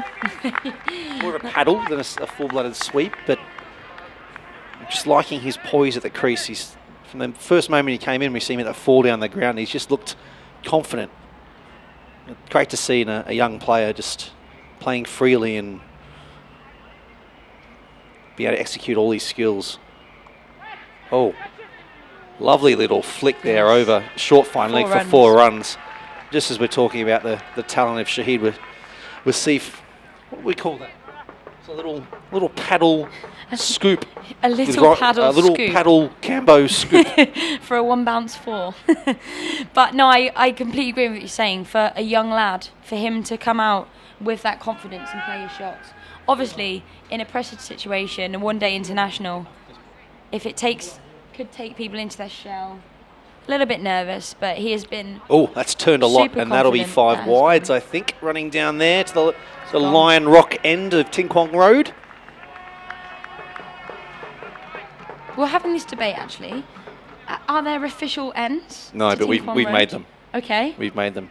I have to thank Kevin Stiles from Craigengowrie Cricket Club. I'm not sure if we can get a wide shot north from the camera on the south end, but there's a huge rock called Lion Rock, and as we look on the south to our right, we go down to Victoria Harbour. So that's the Victoria Harbour end.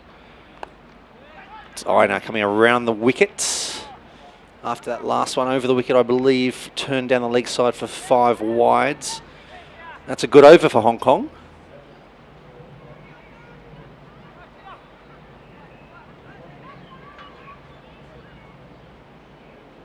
It is great to see how confident they are looking. I mean, when they're 5 wickets down, got a little way to go. But it is great to still see that confidence. Very happy in the camp, it looks. Simon Cook looking very relaxed and He never looks at anything else, though, let's be honest. Saw him on the sideline with Hong Kong edging to victory over Bangladesh at 2014. I think I've seen train crashes in front of him. His face doesn't change. So, That's what we Ehsan need. Khan, like, Cool character. that's his 19th ball and he's only scored 1 run, but I don't mind that. Hong Kong only need 3.8 and over, and you've got Shahid at the other end Yep. hitting the ball as well as he is. So I think his key is just to get there and maybe turn the strike over a little bit more, but I think wickets in hand are the key here. Yeah, I think him really staying there, supporting Shahid. If he can, like we say, would like to see him rotate the strike a little bit more. Get Shahid on strike, keep that confidence flowing through him, let him play his shots. But if he does his job, rotates the strike, that's what he needs to do.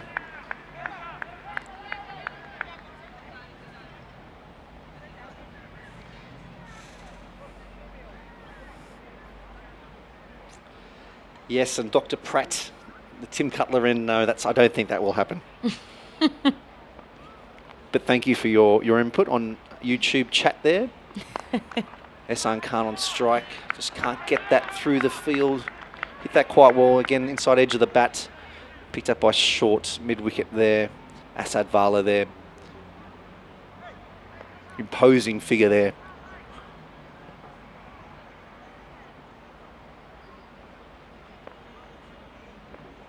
They've impressed me a lot as a side, though, PNG. Obviously only being in Hong Kong for a year, probably being involved in a lot of cricket over in the UK and probably visiting countries to there and actually seeing the associate cricket here. It's really, really impressed me. So, I didn't really have a viewpoint on it. Haven't seen enough of it, and it's really good to watch, really good to see. It's a good shot there behind square. 4 runs. Just as we're talking about Ehsan Khan, that's 4 runs. He's off now. He's the off and mark. running. He's listening to the experts in the commentary box.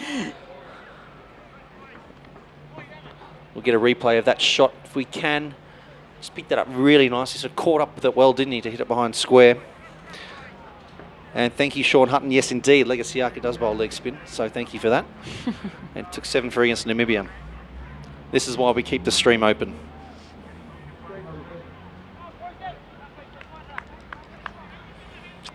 Just see that replay now. Yep.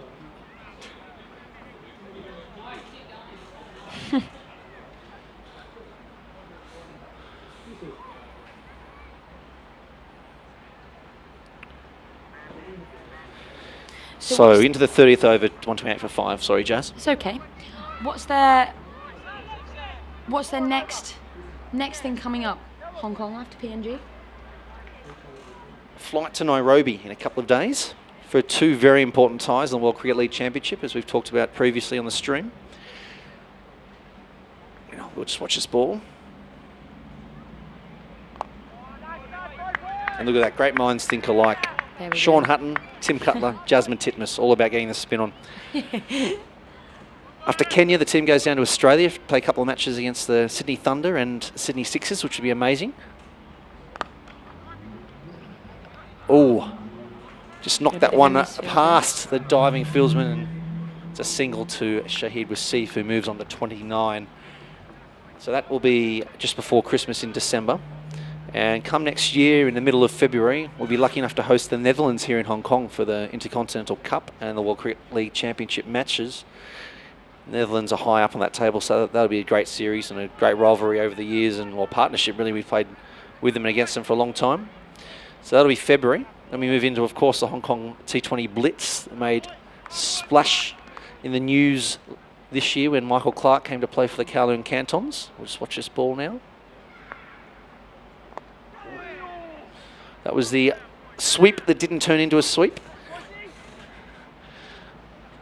We were talking about the Hong Kong Blitz earlier, Tim. Oh. On your thoughts over the next couple of years, and any listeners' thoughts on having a bit of a women's Hong Kong Blitz. What are your thoughts on that? Absolutely, and it is part of the plans. The problem we have, as we know here, is time and facilities. Time on facilities and time we can actually play, but it's very much in the in the works. I think we're tailor-made here in Hong Kong for women's cricket and high-class women's cricket. Legacy Archer in here to Shahid. Another one of those little non-scoops and almost a mix-up. Well, was a mix-up. But luckily both batsmen safely to their stations. No, for sure. Like, we just hosted the ladies tournament here, and I think that's something we actually push for more, to host some high-class women's cricket. Hong Kong Cricket Club and Kowloon Cricket Club, tailor-made for international women's cricket. Legacy Archer into Shahid Wasif. Lovely little cut shot there. Yeah, I think sometimes it's what we were saying earlier about curtain raisers and exposure and things for the girls. I think even little things like that, playing before the guys, just playing in front of 50, 100 people, be fantastic for the girls that are here, get a few overseas involved. I think there's a lot of people that actually don't know what Hong Kong is like until they get here, and it is a fantastic place, like you say, for women's cricket in particular, the size of the pitches, the way the pitches play, and I think that would be really good for the game here and the wider game. Get some of the kind of interport guys in, the Thailand girls. They were fantastic in the recent tournament. Very talented, weren't they? Japanese girls, well drilled. Be a good addition. Thailand, of course, won that tournament and go on to both the Asia Cup and to the next step in the Women's World Cup qualifying pathway. Be surprised, I guess, most of our viewers that Thailand are really, really strong in women's cricket, aren't they? They really impressed me. The way they kind of went about their game, the way they were drilled. Again, Shahid just wandering out, and sometimes that sort of that confidence, just sort of wandering out, and you don't want to be doing that against a sharp PNG fielding side. Go on, Jazz. I think no, it's okay. I will. I think here as well. Prime example. Maybe getting under a little bit of pressure. Need to kind of rotate that strike a little bit more. I think he might be pressured that he's not maybe hit the boundaries he was hitting, and Eshan needs to support him, I think, in rotating that strike. Getting a little bit stuck at the minute, getting a little bit stuck in the wicket.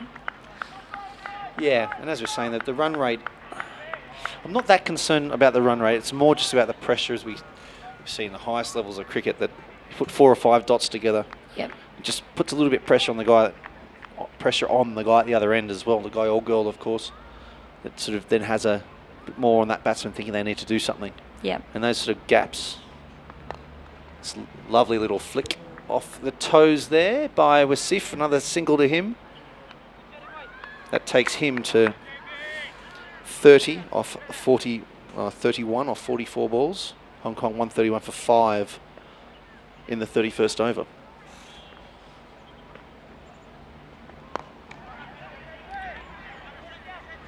But yeah, it's just that pressure, and you don't want to not to be hitting the ball, you know. Yeah. And just those little gaps, just like that little session. We've talked about it at length about the just how hard it is to come out and bat for that 20 minutes as it was. Yep. And there's nothing to gain. Same when you're batting, if there's just those little gaps and you don't get to get down the other end. So I think that's Ehsan's got to do. There's lots of gaps in the field here. The field's back still for him.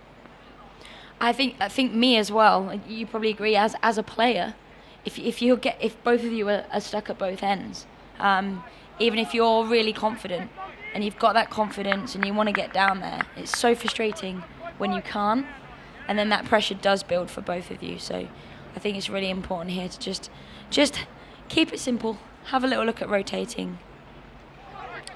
Seeing out the spin. See, I think he's overplayed his hand there a bit. I think he was short enough to actually play a full-blooded pull. And we've only got the man out, a deep square leg. Could have gone a bit straighter there, I think. It's a big full toss there. Doesn't take advantage, and that's another dot. Shahid, just hope he doesn't get too frustrated here. Doesn't do something silly. He's just see if he can stay calm. The 19-year-old. So it's a lot of pressure on him, but he will do well. As we say, he's a fantastic player. Still very, very new to it all. So hopefully he can really stick there, do well, and build that confidence going forward. Little single down the ground. This is a really good test, though, with these two batsmen. I think we saw how well the lower order, bit of a rearguard action for Hong Kong, get them at 269 on Friday. Yeah. We don't have any of those senior players that we had for that match with Bubba batting as long as he did. Ehsan Khan, unlucky not to get that away. So it'll be just good to see these both new players to the team. Ehsan a little bit older, 31 years old, but Shahid 19 and 175 days, I think Cricket Universe saying, for these great experience, great pressure here for them and this challenge for Hong Kong moving forward. Yep.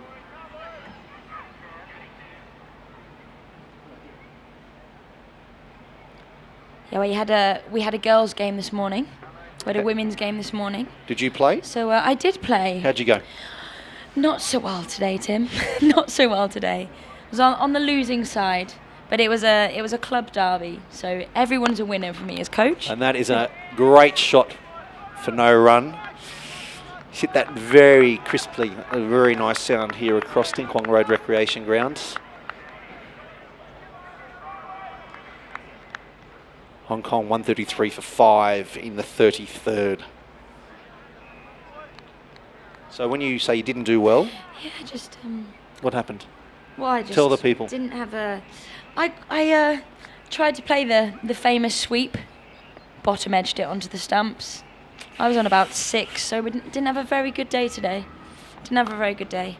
Not so much to do in the field either for me today, really.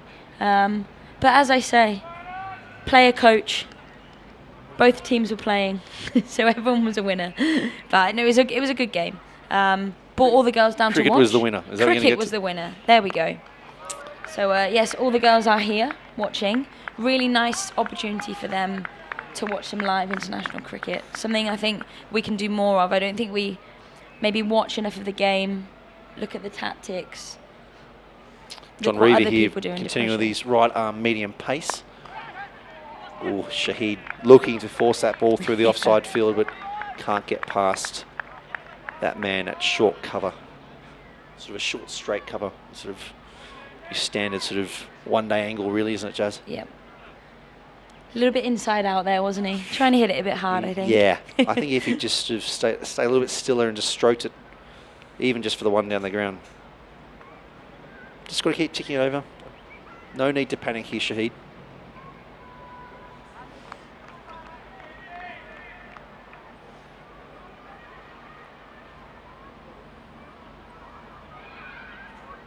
Have one request for you, Tim. Yes. On the VIP hospitality tent.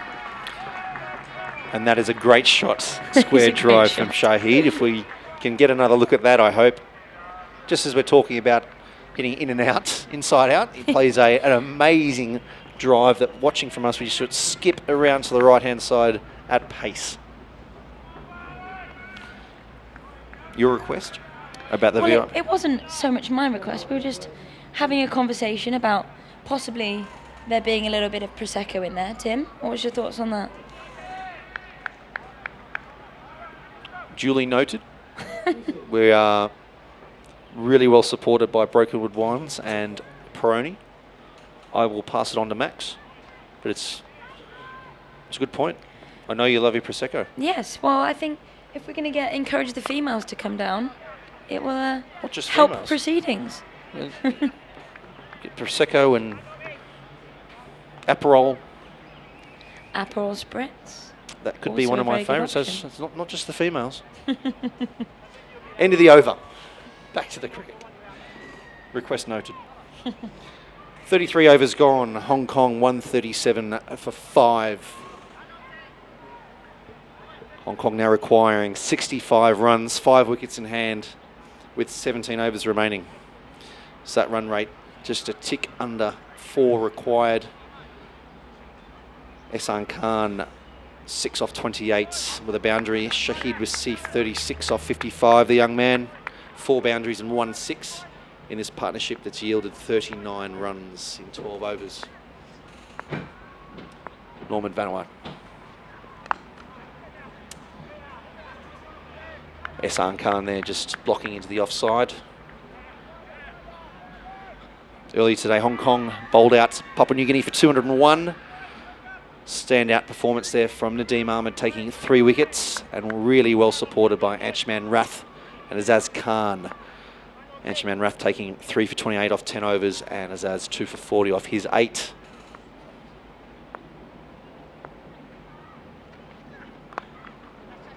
So nicely worked single there for Hassan. Skipper, Dolavala, 70 off 87 was the linchpin. When he fell, a lot of wickets that fell after him quite quickly. The only other scorer of note was Sasu Bao, 40 off 49. Were you watching the stream at HKCC, Jazz? I was watching the stream. Yeah. Just checking if you're listening. I had That'll be a wide down the leg side, despite the appeal. I had a bit of a nervous wait at the game, waiting to go into bat, but the stream was on. Thought I'd prepare myself. Still get nervous, huh? Always still get nervous. I always still get nervous when I have to run in and bowl. Still, whatever game I'm playing in as well. Always still get nervous. But that's a good thing, I think. Just the single leg by there. Shahid with a little bit of a limp as he runs down there. Might have just missed the pad. Those ones sting, don't they? Awful. And you always get hit in the gap that you may have. It will always hit you there. However much padding you've got on, the ball will find a little bit of flesh, and it does sting. Ehsan Khan now on strike to Norman Vanoa. Slower ball there, and we'll work down to third man for 1. That was very well worked. I think for me here, with the pace on, with the field that's set, with the boundary riders out, I think for these two, just to start rebuilding that confidence, rotating that strike and hitting that 4 and over, just use the pace of the ball, get the ball into that gap and rotate that strike. See a question there on the chat. We'll come back to that. But Vanoa in to Wasif. Just defends off the back foot into the offside, no run. About Mark Chapman, not playing for Hong Kong today. Left-hand batsman. We actually just received a tweet from Auckland Cricket, where of course he is playing for Auckland in the first-class competition down in New Zealand. One of Hong Kong's great products, Mark Chapman. Every day he doesn't get picked for New Zealand is a good day for Hong Kong cricket. Wasif, just a nice straight bat. Nice straight back lift as well. Good to see the full face of that shiny bat of his. He does look in control, which is a very, very good place for us to be in. He does look in control. They love the bat tap, don't they, Tim?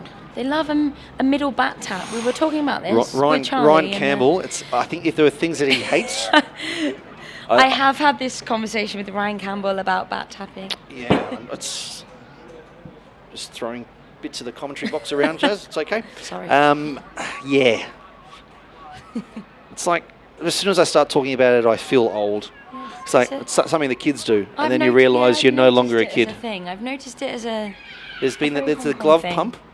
Cambo hates that anyway, but the bat tap, yeah. Let's probably leave that one alone, shall we? I think we should. If you're scoring runs, winning the game for Hong Kong, they can tap their bats as much as they like.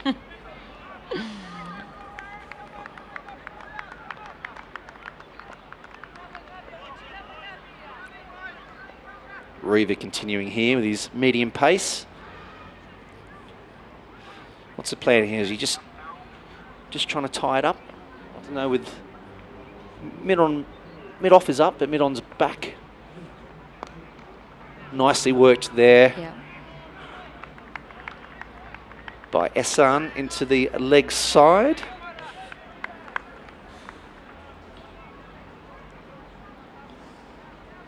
That's better. Hong Kong now 61 runs shy of victory. So off the pad there, Wasif down to fine leg. Will that get to the boundary? No, really well fielded down there. That was a fantastic Oh. dive. And again, Papua New Guinea seeing the standard. So 2 leg byes there.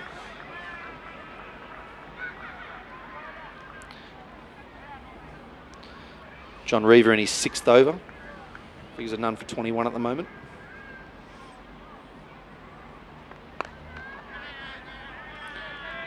Yeah, he's bowling a nice little niggly back of a length here, and it's proving a bit difficult. Not so tight with his line, clipped a couple leg side down to that fine leg boundary, but he is bowling that very niggly back of a length. There we go. A little bit shorter that time. Yeah, I think he might be kicking himself there. He worked that. It's probably there to perhaps Yeah. punch a little bit squarer, but keeps ticking over. You see Trevor Penny walking in front of us, doing Strutting in front of us, I think. an impression of some kind of chicken, perhaps. It was a very, very good strut by Trevor, that. I'm not sure that's something I really want to remember. It's great to see the kids in the background playing cricket, isn't it?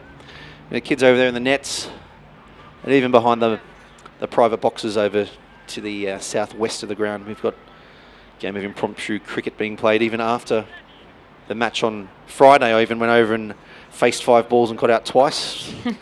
One to Stuart Bailey, who has reminded me no end, but that's what it's all about, really. Being able to see high-class cricket in Hong Kong, but then also giving everyone an opportunity to play afterwards as well.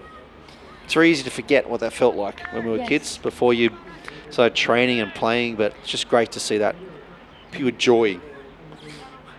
They were my best days. We used to just get a wheelie bin after the men had played. They were our wickets, and we used to play out there for hours. Oh, the bottom edge there. It was really good, wasn't it? Really good. Sorry, everyone, had to do that. I can claim a dad's joke, being a father. No, it's honestly, that's one of the things that has impressed me most about being out here. The junior development that we have. All of the cricket clubs work really hard, especially Saturday mornings. The amount of kids that are playing the game has been so impressive. Well, Hong Kong Cricket Club leading the way there. I think we've got 500 junior kids playing. Yeah, no, we have a gappers program on a Saturday Sounded morning. very Australian there with the yeah nah. Yeah, it's because I spent too much time with you guys. I start sounding Australian soon.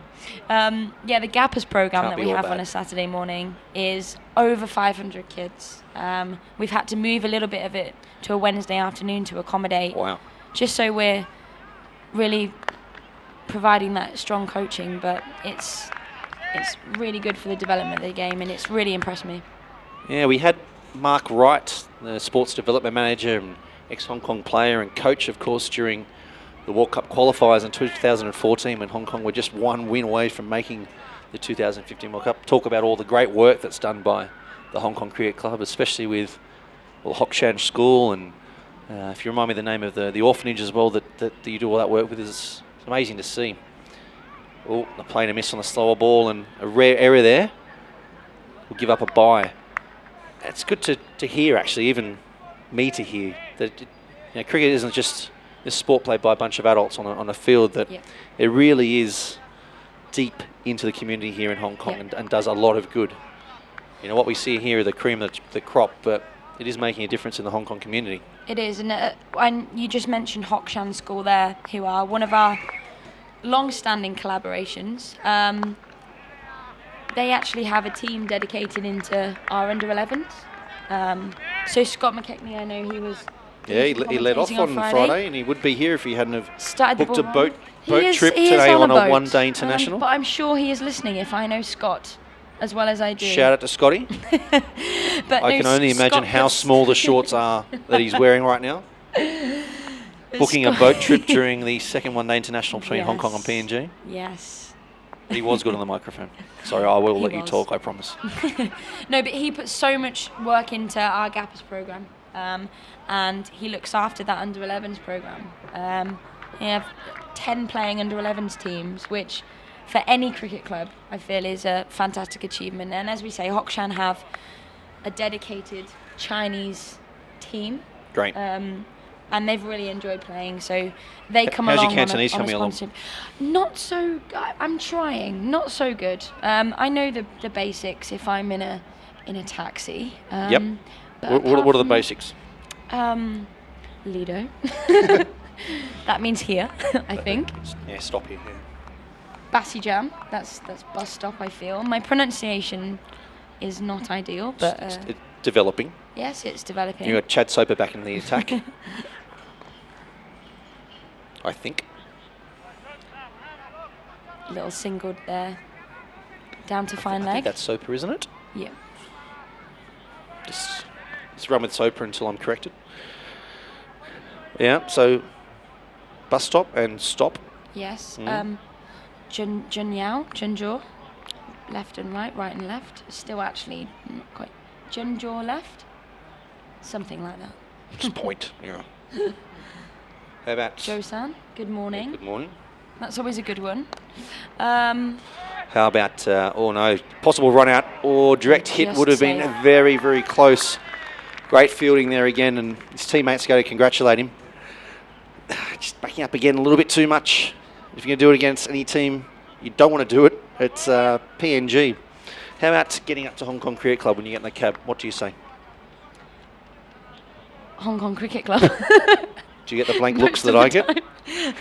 And then if they look at me, I just say Wong Nai Chung Gap Road. And then Junjaw, and they do tend to turn left, so I feel I've got that nailed down. But yeah, maybe I should do some Cantonese lessons. I feel like. Oh, it's a great shot straight by Shahid. Keeps that bat in the position. He's hit that over the fence, and that is a Kookaburra turf ball we will not see again. So we're going to replay of that. That's worthy. We're side on here, and hopefully we'll see that replay and take notice of it. But we're just going to see that now. A little bit of time. Oh, it's in his zone there, and he's just absolutely launched into that over long on. I think it's fair to say that's six anywhere. Fantastic shot. Funny thing about Hong Kong Cricket Club and Kowloon Cricket Club, they're Muk Kao in Cantonese. So Muk Kao is wood ball. Is it? Yeah, Well, but you learn actually something Hong new Kong every- Cricket, the sporting association, is Ban Kao, which is very close to Ban Kao, which is baseball. So it's quite strange that the cricket clubs retain the old word. So Muk Kao Wei is in wood ball club. Yet Hong Kong Cricket is Hong Kong Ban Kao. So there you go. There we go. Maybe I should just learn Cantonese from you, Tim. Maybe. No. Yeah, I've think got a couple I'll- of words. Having to negotiate getting the stadium or whatnot. Soper into Shahid Wasif. Slower ball, driven just as slowly probably into the offside there. No run. But we just go back to that. That's an amazing shot straight. And that's what he's got. You know, he just come out of nowhere like that when it's in his zone. I just love the flair. Just love the flair of the kid. The bat held high in the air after he played that shot. And that's what I think is one thing that makes a great batter. Someone who has a bit of flair about them. Someone who has that confidence, but can do it when it matters. And that's what I like. Just as we say that. Another caught and bowled. Chad Soper back into the attack. Strikes straight away after Shahid Wasif hits him for 6 over long on. 2 balls later, caught and bowled. And that's 4 wickets now for Soper in a great performance.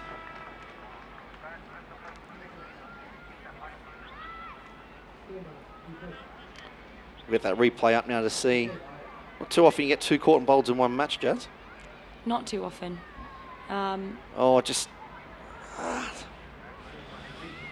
Popped it up there, isn't he? making noises into the microphone, but again, he's been off for a while, come back on, and presence of mind, take that catch coming across to the leg side, and again on a wicket that's given nothing to the pace bowlers. That's great by Chad Soper, who now has 4 wickets.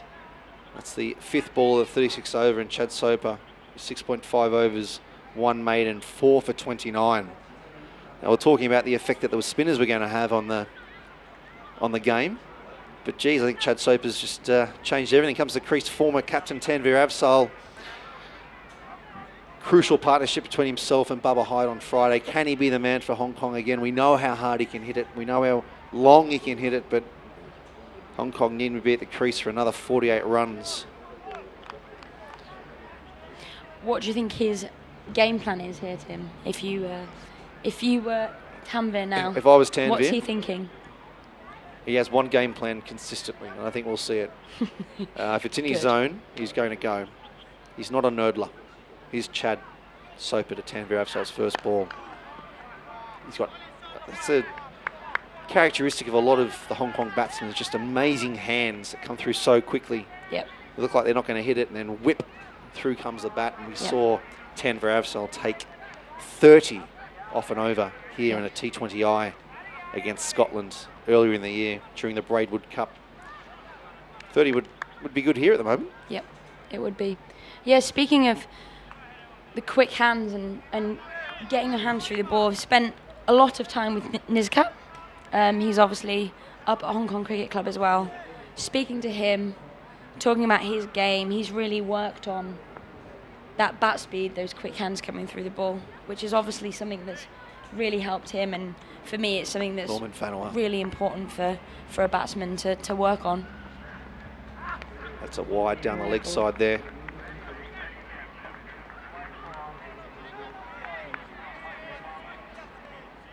Tim Cutler here with Jasmine Titmus.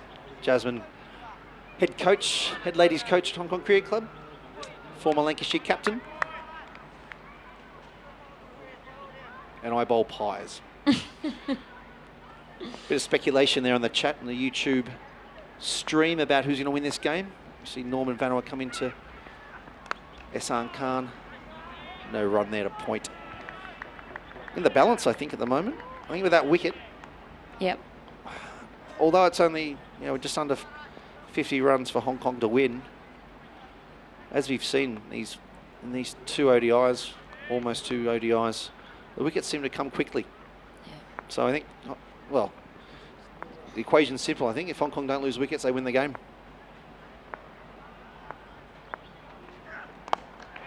If Tanvir Afzal is in, I'm going to speculate now for the benefit of our chatters. For the stream. If Tanvir Afzal is in 10 overs time, and there's someone at the other end, Hong Kong will have won. That is 48th over, so that's a long way. Let's say 6 overs, just to get a bit of spice to it. Things will warm out really nicely here, though, for an excellent finish. Of course, the gates are open. No ticket required to get down here to general admission. Norman Vanuatu into Ehsan Khan, looking for one there, but not many ones in the PNG ring here today. Yeah, I think PNG now, just going on what you've just said, are really going to attack and push for that next wicket, the next 2 wickets, and that will really put the pressure on. There's still a lot of space to rotate that strike for us, just to take that pressure off. They're going to be looking for the dots, and I think It's nicely played down there for one, bringing Tanvir Afzal on strike.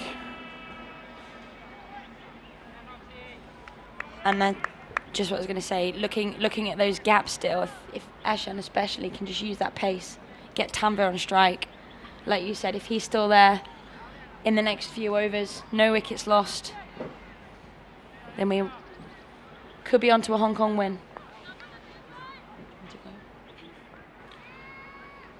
Looks like we're going to have a half change. Jaz, there's no rush. We're not going to kick you out yet. Good to having you here. No, thank you. Are you going to be around on Tuesday? I am. It's my day off on Tuesday, So it's a good day to commentate the cricket. I will be fully here to commentate if you need me. It would be a pleasure. Thank you very much for your time, Jasmine. No problem. Thank you. Max Abbott is going to come back in to central commentary position now. Good to have you back, Max. Yes, and well. Be a good finish coming up here. We've got 45 required. Plenty of time. I guess Ehsan Khan certainly taking a no-risk approach here. 12 off 42 deliveries, I think. Yep. It's also his high score in one-day internationals. Every runner gets higher. But we've just been talking about it's not so much the speed of play. It's more he just needs to turn over the strike a bit more, I think. Take pressure off his partner and also the scoreboard. Keep it ticking over. Yeah, well, when you got Tanvir Afzal at the other end, certainly the run rate required is still only 3.75, so certainly not alarming at all. Soper angles that one down the leg side, be a leg by. What's your prediction here, Max? Well, I said PNG when I was last in the chair, and that was at about 5 for 100 odd. And I'm just sticking with PNG here. I know it's only 44 runs and the run rate required, but I think it's a tough wicket to come in and play on at this point. At the end of the day, we saw 4 late wickets fall in PNG's innings, and yesterday in the first ODI, and I know that's only one partnership for Hong Kong, and they're pretty much there, but I think it's going to be pretty tough for this lower order. Do you think the fact that PNG's 2 main spinners will have an impact on this? We've only got the leg spin of Legasiaka. Apart from that, it's going to be pace, and despite obviously Chad Soper's great figures here, 4 for 29 in his 8th over, I just think that they might lack the killer punch required to take the wickets. I get the feeling that's Hong Kong are going to have to get themselves out rather than PNG getting Hong Kong batsmen out. Yeah, perhaps. So the spinners have bowled out. Both off spinners have, yes. Yeah.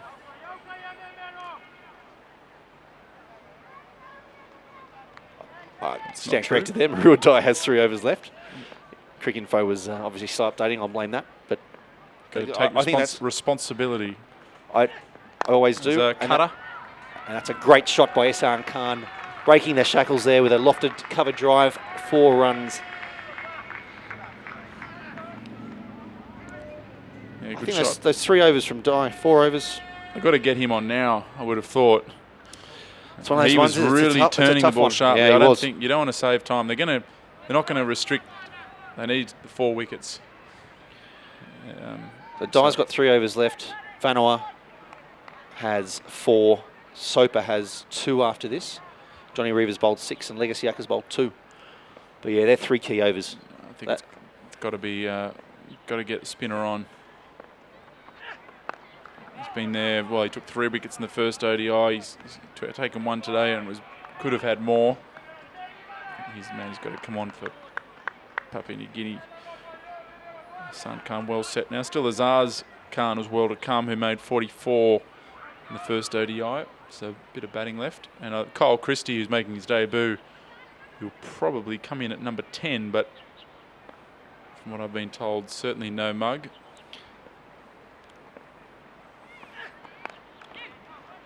Ehsan Khan there looking for the single, but quite wisely, I think, is sent back by Afzal. How's your day been, Max? I've really enjoyed myself. When you're organising these type of events, there's always an element of stress, and the soft drinks are running low, and you've got to sprint down to the shop to get a few more. Forgot the bottle opener. Yeah, those little things that pop up, but all in all, it's run smoothly, and those down in the hospital area certainly enjoying themselves in what is a very nice. It would have been nice to have seen more come down today, so might have to talk to the marketing director about reaching out to the wider Hong Kong audience to get them down to the cricket, because it's a great afternoon here. Nice straight bat of Tanvir Afzal. Hong Kong need to do more of that. Pressure on the fielders, and you see what happens there. Well run, 1 to Tanvir Afzal. I don't think people will actually appreciate, Max, that this is more or less, apart from you being on the microphone for most of the day, you're also running around and organising everything. Superhuman effort, if I might say so myself. Oh, well, thank you. Always good to... Couldn't agree with me more there. And just the off spinner there from Norman Vanua. Slower ball. I think that's something we'll see a lot more of in these last 10 overs. And certainly the crowd taking up all positions. I can see in the one corner he went about almost just to the right of your screen. There's a mound of soil ready for some top dressing. Fans have using it as a bit of a grandstand. Probably a decent view from there. Kids playing cricket. Perfectly worked down there. Off the leg stump by Sankam getting across. I think the cricket net's been in use all day on the far side of the ground there, with the kids playing in there while the soccer goals are dispersed around. It's the advantage, I think, of a small earth field, shall we say, what Kwong Road is. But gets you a great viewpoint of the action. I took a walk around before this stint and had a great chat to a few of the fans out there, and it's a really good view of the cricket. You can't get much better view. Oh, bounce. High bounce there. Close to a wide there, but not called. Definitely over the shoulders, but not over the head there. Norman Vanua doesn't mind dropping one in short. Just finding that extra yard of pace there, but with the wide square boundaries, it's a good tactic. Yeah, one that I thought would have been used a bit more, actually. I think the slowness of the wicket makes it pretty tough to get your bounces directed correctly. That's the way to go. Yeah, little cutter there. Vanua rolling his fingers over the seam there, and Tanvir Avsal not catching up with it. So you asked me my prediction. I assume you can only go one way here, I guess, as CEO of Cricket Hong Kong, but I'm assuming you think the home side's going to get over the line here? I would have said my money was on Shahid to get us home, but that's a dot ball. Tanvir not being able to get that away. But we've got such a long batting lineup. Tanvir Avsal could bat anywhere really from 1 down. Tanvir, Azaz, as you mentioned, and Kyle Christie, who I'm sure is excited at a chance to make up with the bat, I think, from what's a first over in international cricket. She's probably not going to want to remember. And even Nadeem Ahmed as well. I've seen him play some crucial innings domestically and bats high up here. So I'm going to say Hong Kong. Fair enough. In the 47th over. Well, do tweet at us, ask us some questions here. Live here, we've got the comments up on the YouTube channel, as well as on our Cricket HK Twitter feed. Yep, Stuart Bailey, he's reminding me again, he was going to a reverse swing with the tennis ball 2 nights ago. I think I may have pulled a back muscle, and all I managed to do was get a thin edge, and I went back onto the stumps, so well done, Stuart. Nicely played there by Tanvir, but no run.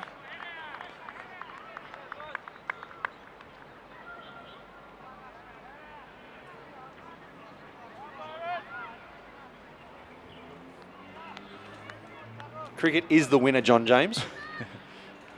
Is that a question or a statement? There is a question. There is a question mark. Okay. Hello, is cricket the real winner here? Yes. Yes. In the air. Just short. No, I think with the weather like this, cricket is definitely the winner, cliches aside. While still using a cliche, of course.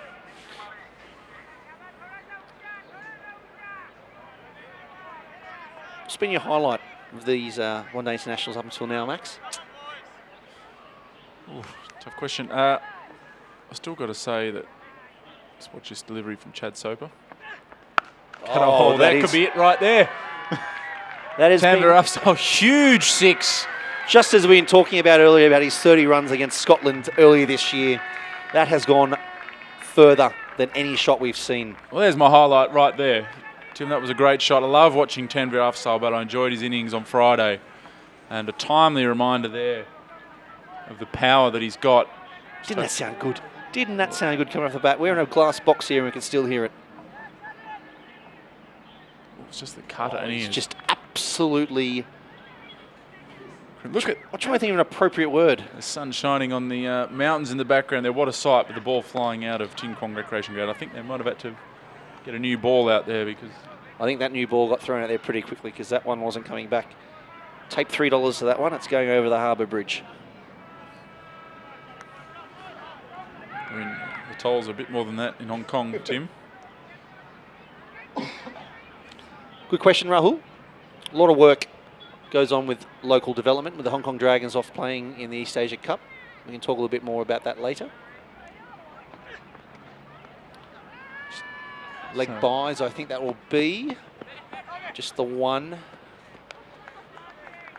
Lots of programs in the schools. We've heard from Hong Kong Cricket Club about what they do, schools, orphanages and various other community groups throughout Hong Kong. And Hong Kong Cricket, of course, have cricket officers that are out in the schools. We run the Junior Cricket Sixes, which is a Chinese school-focused program. So there's lots of hard work that goes on out there. Biggest challenge here is, of course, facilities and having places for people to play. But thanks for that question. Yeah, that East Asia Cup is a great opportunity for the Chinese representative side to wear the Hong Kong shirt.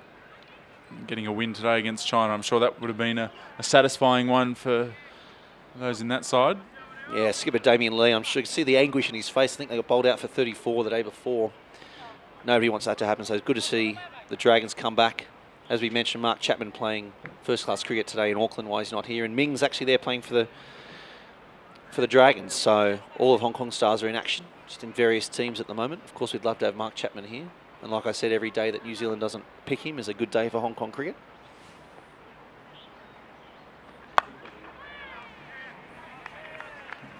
Here's our man that we've been talking about, Marud Dai, back into the attack. 3 overs to bowl. This will be the decider, Max. Yep. It's a little bit too late for mine. Tanvir Afzal's just got to make sure he plays straight here. Yes. Not get tempted into trying to hoy one over mid-wicket. If he's going to go straight. And I think him coming around the wicket may actually help, because if he bowls it into sort of leg stump, Tanvir can protect from the stumping. But you can see it in his feet. He wants to get down, doesn't he?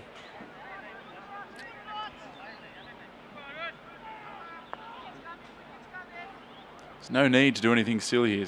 30 runs needed to win. That's all that's required, is just to knock the ball around. You and I know that, Max.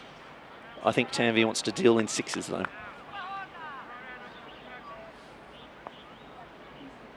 He's only got one way, Tanvir Afzal. Around the wicket. Well outside leg. Yeah, that's a tough one. He's an enthusiastic appealer, Marud Dai. Well, the PNG team, as a collective, one of the best appealing teams I've seen, I think. San Khan in the Hong Kong team, he loves an appeal. Oh, you see Tanvir looking to free his arms there. It's a little bit too full.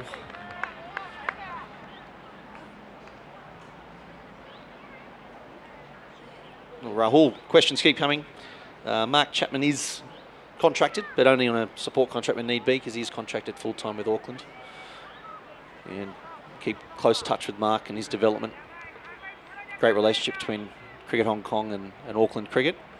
It's great seeing his success, but contract him as much as we can.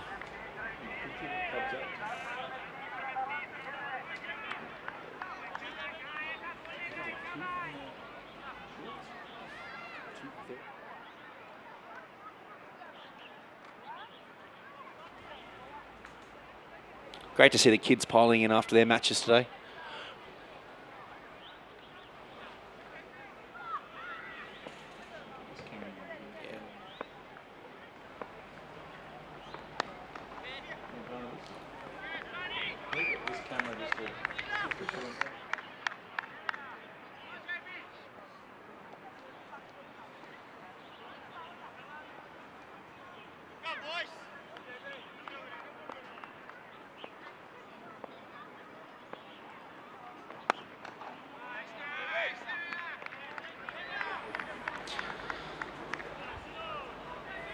Hong Kong edging towards victory here.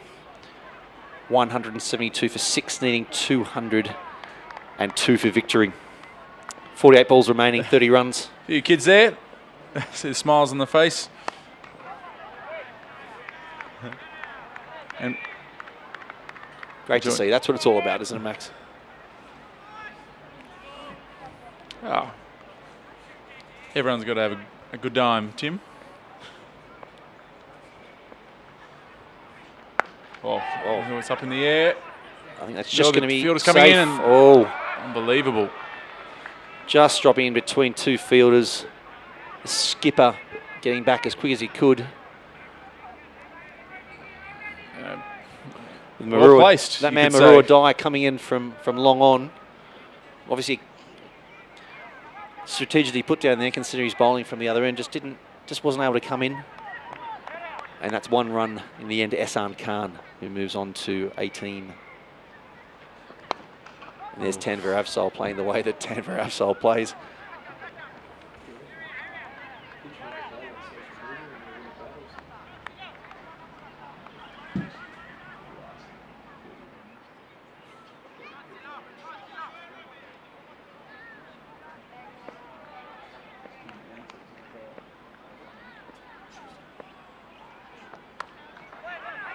Ehsan Khan working that down to third man for one.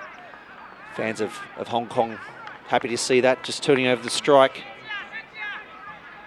28 runs for victory, 43 balls. So we stop for drinks here. Or a quick drink, it looks like, not an official drinks break, I think. What's going on here? Oh, it is an official drinks break. They got through their overs that quickly. That was a lunch break. So It's thrown me.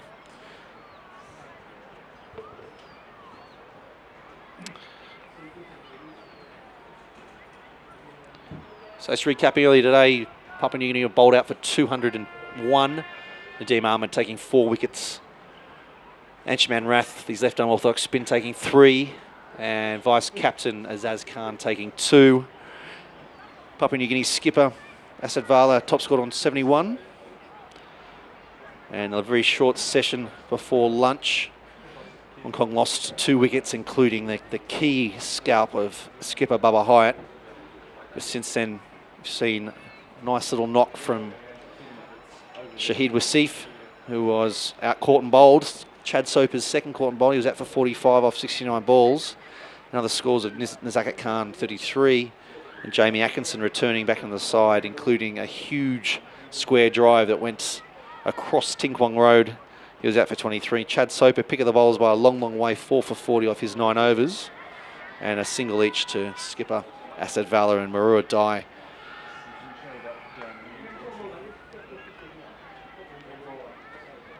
Oh, she's loving life there on the rug. Life is tough, isn't it? Yeah, that's how relaxing it is at the cricket. There we go. I can see A few of the grandstands are put in there from local government there, then in the corner.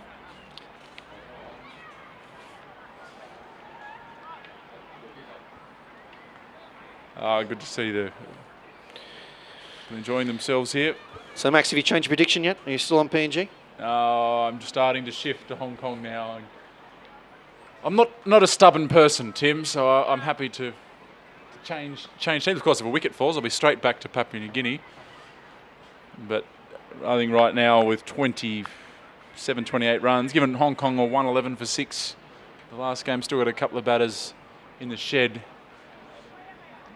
I mean, if PNG to have any chance, it needs to be a wicket in the next couple of overs. But we saw PNG yesterday lose their last 4 wickets for 7 runs. So on this surface, I wouldn't want to be calling it too far from the finish line. Anything can happen. As you said, those wickets have come in clumps. Just 1 run there to Ehsan Khan out to man covering that mid-wicket boundary. Don't have to do anything different, but I get the feeling Tanvir Afzal may have other ideas.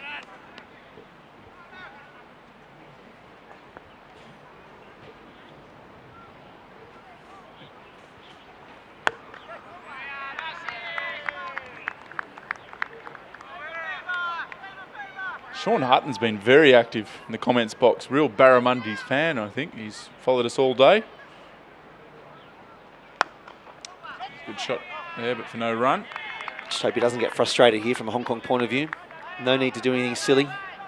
Only 30 runs to go. Less than 30 now, of course. Well, saw a question there from Rahul about the T20 blitz. Oh, that's very close. It's a pitched in line, and that's out. There we go. Straight and back I'm down. back with PNG. Max Abbott is back on PNG here. Marua Dai, that man, takes the critical wicket of Tanvir Afsar LBW. He might have just come on too late. So I'll have to get a replay of that up. Look pretty adjacent to me, Max. Pitched in line. Turn back. Oh, and that Yeah, I think that's hitting leg stump. salmon trout for me, Max. As soon as it hit him. That's what you try and do when you come around the wicket. I might just have another look. I thought it was turning sharply, but it was right back on his stumps.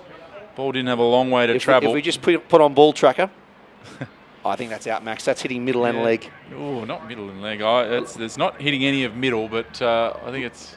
Maybe leg onto middle. Yeah. Will you be happy When with that? the PNG CEO is saying it's maybe clicking leg, but that's a big wicket. Despite my bright red tie, I'm happy with that We're going to decision. get a great finish in here now. 175 for 7.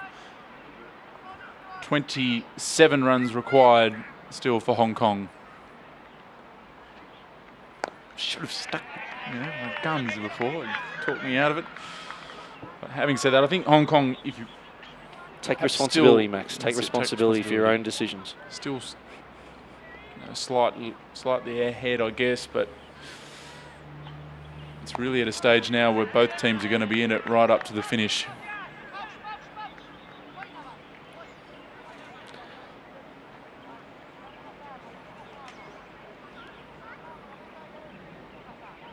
Dr. Pratt, I'm not sure about that being plumb in and should have walked. It Can't remember. was hitting. It was the right decision was made there. It was out. I feel a butt coming, Max. No butt. No butt. If it's hitting leg stump, it's out. Yeah, that's...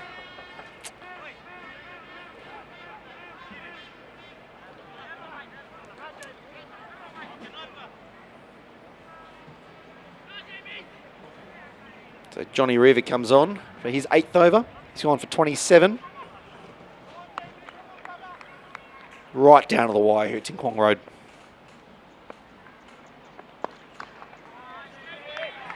The immovable Ehsan Khan blocks that one down the onside of the wicket. He's now 20 off 56 deliveries. And vice captain Azaz Khan has just come to wicket, playing out a couple of dots.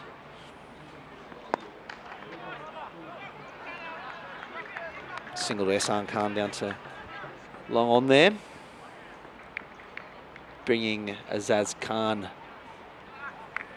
If we go back 5 years on this very field, World Cricket League Division 3 played a match-winning knock at number 11, 24 off 8, to beat Italy, which ended up being a key victory of getting Hong Kong through from Division 3 and on the pathway to one-day international status. So I think Hong Kong hope he can bring out those skills again.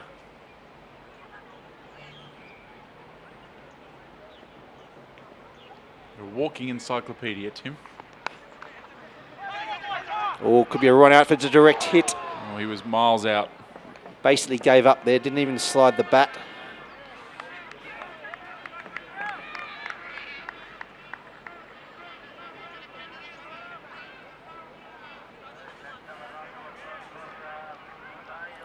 Crowd getting into it now. We can hear the horns and the loudspeakers over from the southeastern side.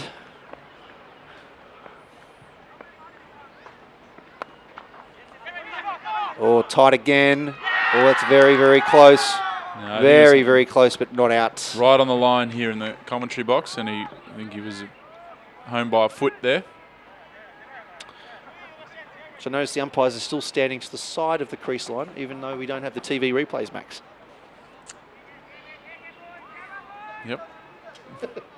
You didn't seem too impressed with that.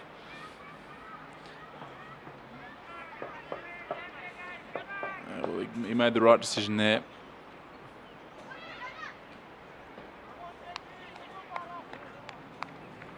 Rahul asking about the T20 Blitz. Yeah, there are some big international players being mooted. Nothing we can really announce It's going That's down way leg down for leg. me. Tabarak Dar, umpire at the line rock end, gives that not out. I think he's not happy, but it was not even close. We'll try and have another quick look at that one, if possible. But I think that was the right decision. Definitely live. It looked to be going way down the leg side.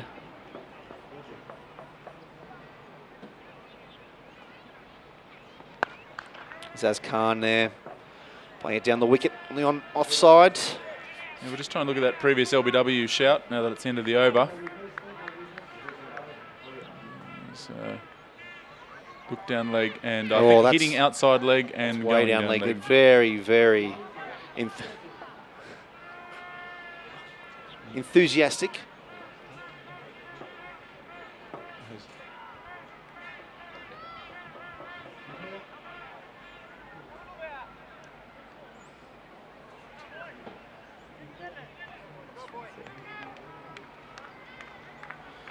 Key last over here, Mahur Dai, 9 overs, 2 for 37. Required run rate not allowing, but it's something. There's only 5 overs to go. Short single there with a little paddle sweep. But the early call had Azaz and Ehsan safely home. It's just ticking away, isn't it, Max? 23 runs off 30 balls now, 22 off 29. But when you come to the cricket, this is the type of finish you want to see, don't you? Yeah, both sides evenly matched, and even though the margin was big yesterday, on Friday, was a tightly fought contest for the majority. 22 runs required, or 21 now. Reverse sweep. Fielder does well enough. Very wisely not to run on that misfield. Lyrical asking about Ehsan Khan being pushed up the order. I think he's definitely got the potential. There's also some very good batsmen ahead of him, so all he can do is keep scoring runs.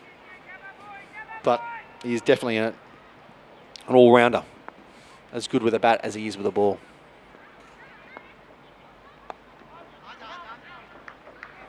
It's good from Hong Kong here, just turning over the strike.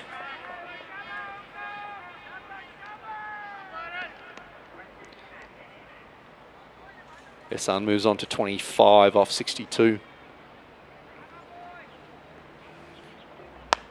In the air, just short.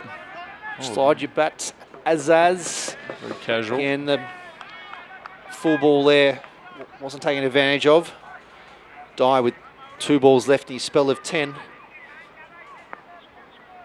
What can he do here?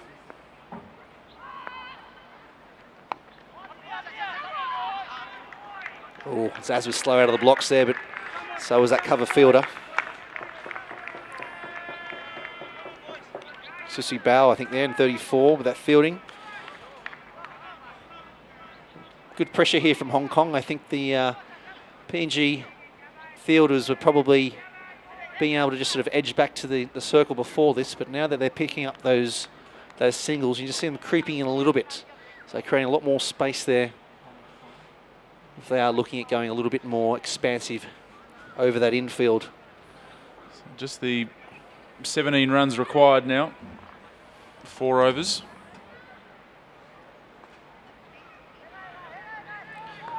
So Mahur Dai finishes his 10 overs, 2 for 42, picking up the wicket of Tanvir Avsal in his final spell there.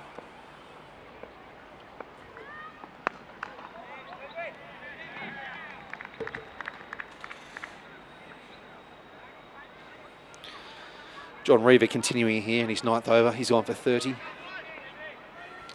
Ehsan Khan on strike, 26 from 64.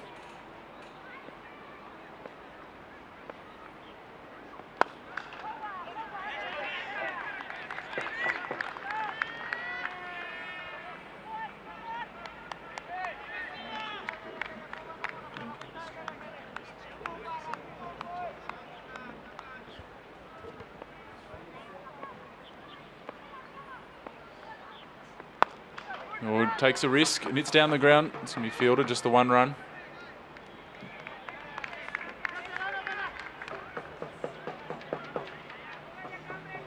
Just feel for Hong Kong. It's just one big shot can really put them in a great position here. The temptation must be there now to try and get it under 10 with a big 6.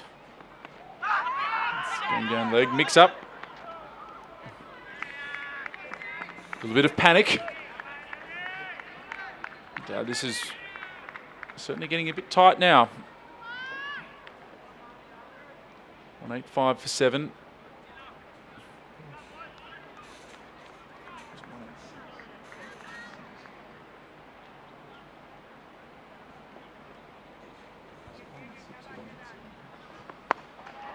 Another dot ball.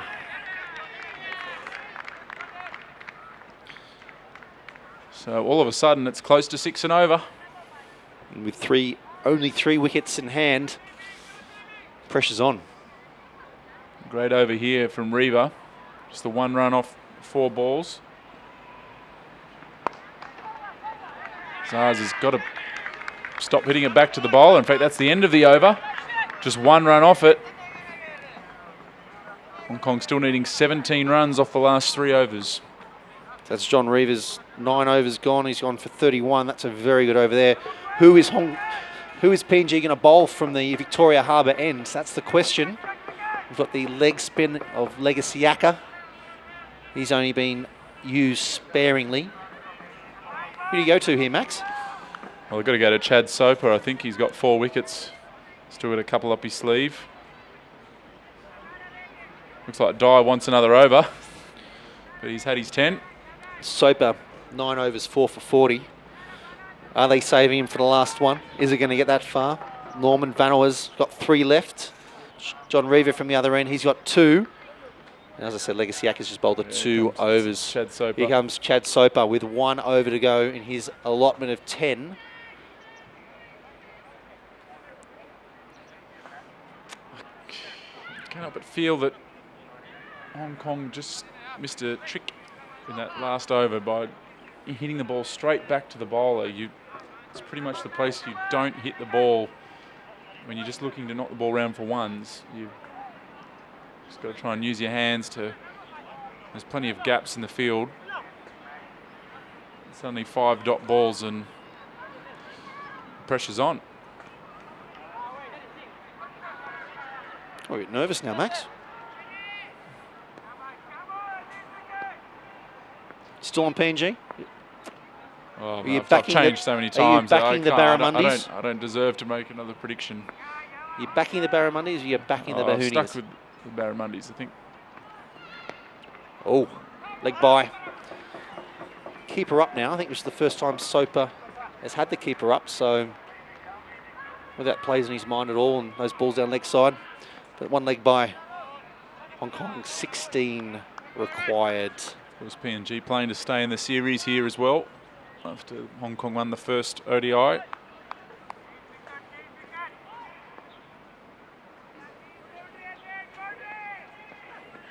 Hold him! Azaz Khan. Cross the line. And it's advantage PNG here now. Kyle Christie on debut. Cometh the man, cometh the hour. Kyle Christie on debut. 1 over for 18. Here's his chance. As we mentioned, here's his chance to win an ODI for Hong Kong. Azaz Khan batted beautifully in the first ODI, but just couldn't get going today. Cross the line. And we'll just take another look here in a moment. That's 5 wickets as well for Chad Soper. Well bowled. Not a great shot. On this wicket, Max, I think if you're going to go, you've got to go straight. Won't be happy watching for Azaz when he goes through the video tomorrow, perhaps.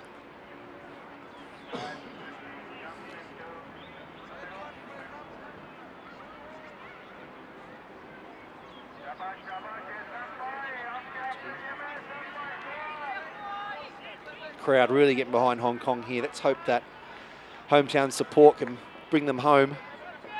Kyle Christie on debut. Born in Hong Kong. Saw a cry out for players born in Hong Kong on Facebook, and here he is on strike to win a one-day international.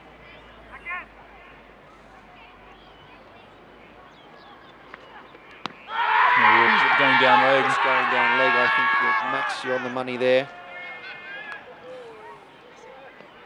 We'll try and have another look at that, but I think it was just going down the leg side. I think. Yeah.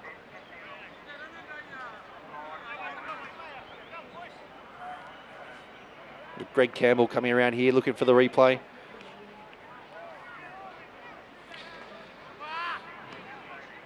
Just try and get a quick look at that one, hopefully.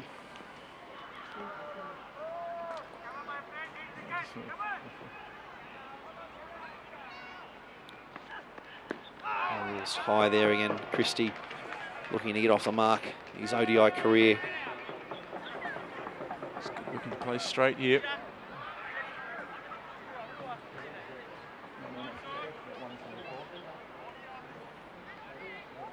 Let's have a look. Hopefully this is the W shout. Yeah. Yeah, it's down leg.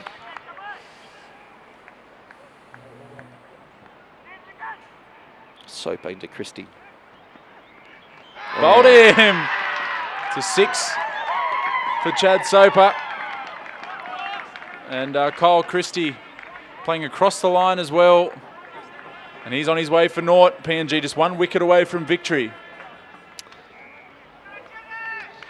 In comes Nadine Ahmed. Taking 4 for 40. Coming at number 11, it's now up to him to win it with the bats. With the set Ehsan Khan. Not necessary, I think, in that situation, Max, to go across the line. Yeah. Run a ball. Chad Soper.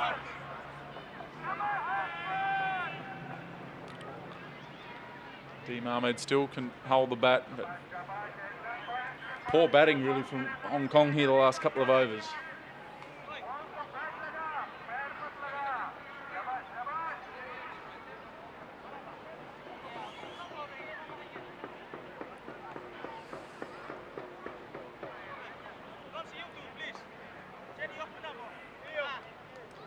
One ball left in Soper's spell. 6 for 40 he has.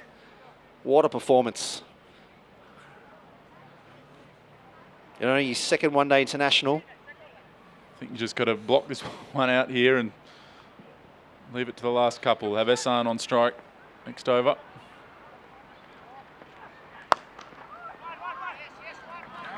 Nadeem very nonchalantly plays that down to long off. PNG keeping the field back, try and get Nadeem on strike, and he accepts that. Takes 1. Bad from Chad Soper. 6 for 41, his figures from 10 overs. Well bowled. Took the 2 crucial wickets, including that of Bubba Hyatt in a little short session before lunch. He's kept that throughout his full 10 overs.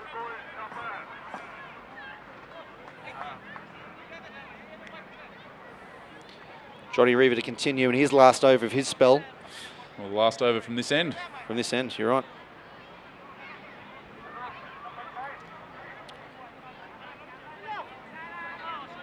...15 runs, 12 balls, 1 wicket.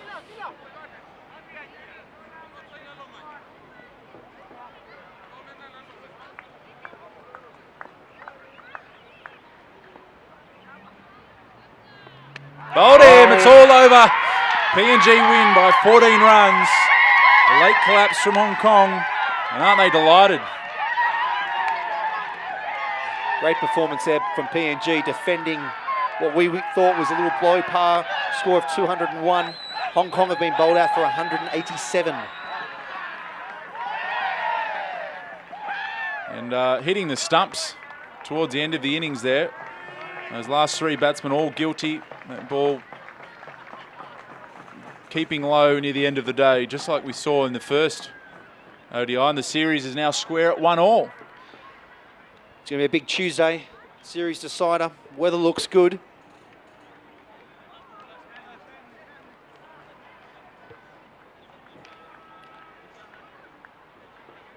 And Chad Soper, what an effort. 6 for 41 from his 10 overs. Following up the skipper, Asad Vala's 71. which in the end was a crucial knock.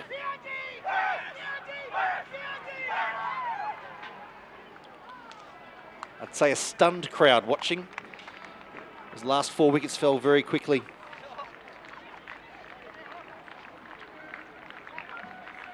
Three wickets falling in 6 balls.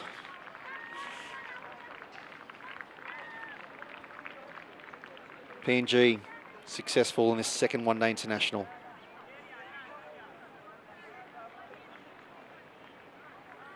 Stay with us for the presentation.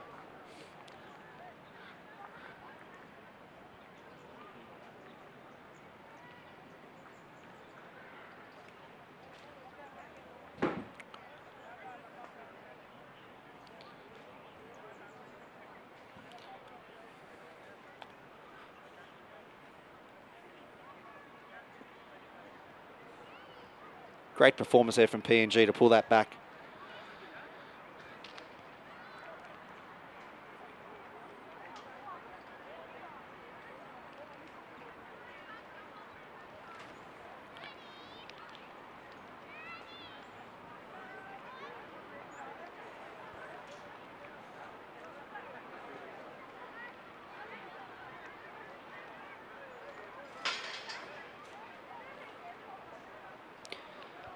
Chris Carter there with the vest on, Jamie Atkinson. His first game back.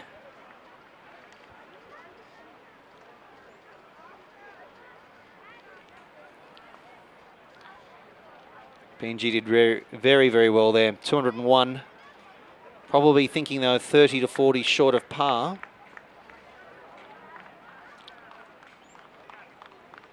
Have bowled out Hong Kong for 187.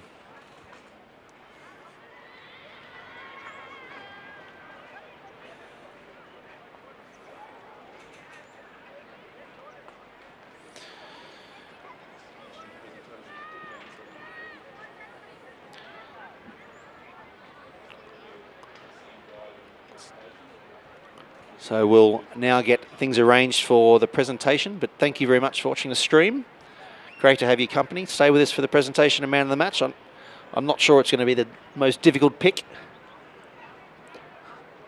It's our pleasure to bring this stream to you, the second one-day international between Papua New Guinea and Hong Kong from the Tin Kwong Road Recreation Ground. Stay with us for the presentation, but join us again on Tuesday when these two teams play in the decider at 1 apiece. The last match, 9:30 Hong Kong time. We'll see you there. Thank you very much.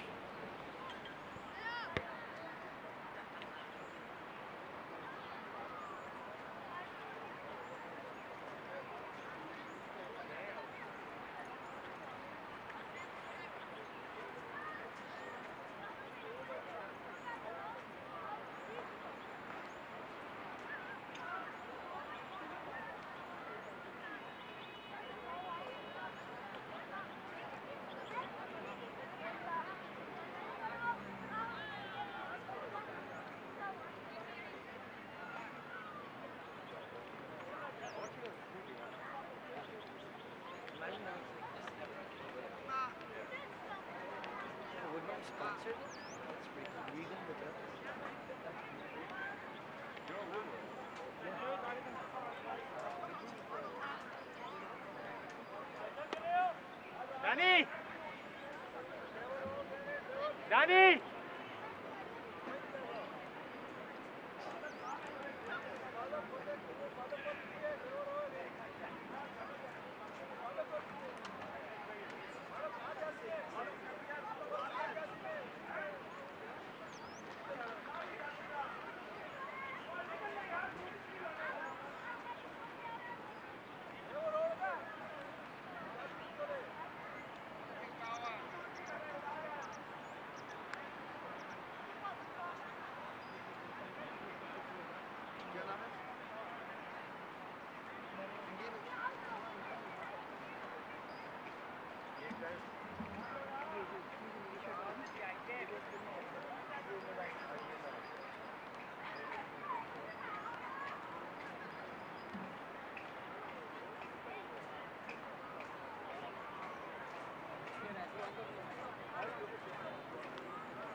कोई गल नहीं Hong Kong no problem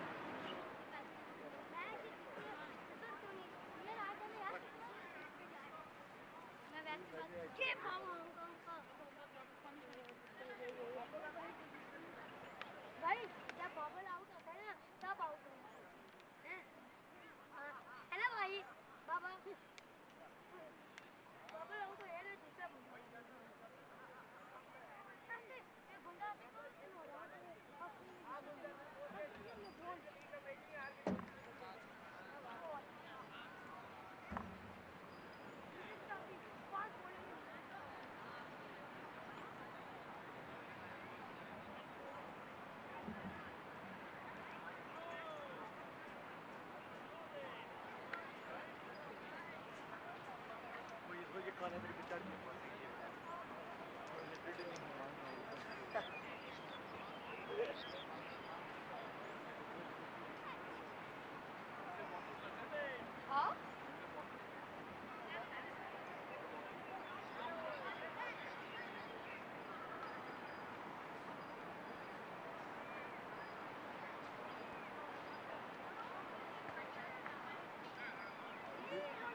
Trouble to That's why I stay over this side because there's trouble in this. Yes.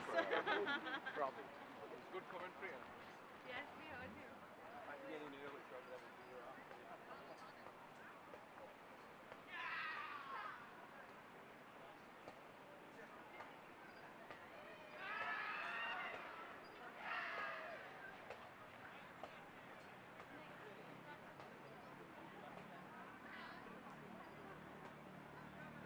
Red वाला से हां right red वाला रहा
Okay, thanks for joining us for the post-match presentations in the second ODI between Papua New Guinea and Hong Kong. Papua New Guinea have levelled the series 1-1 after a terrific fight back, so well done to Papua New Guinea.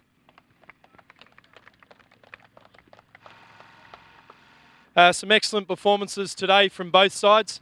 Of note, particularly from the Hong Kong side, of figures of 4 for 50, and I believe the first 3 wickets was Nadeem Ahmed, including 2 maidens, 4 for 50 off 10 overs. Well bowled. The Papua New Guinea captain, Asad Vala, terrific innings of 70 off 87 balls, which included 10 sixes and 9 fours, and also 1 for 33 off 10 overs. Well bowled and batted.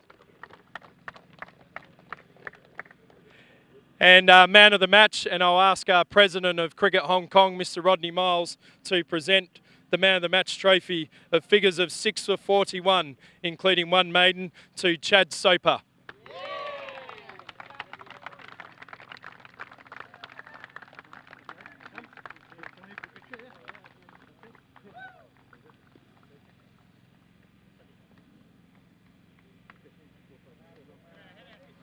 Well done. We have the 3rd ODI on Tuesday, so join us then. Thank you.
Well, we're very happy PNG skipper here after squaring the series. A much improved performance from your side today.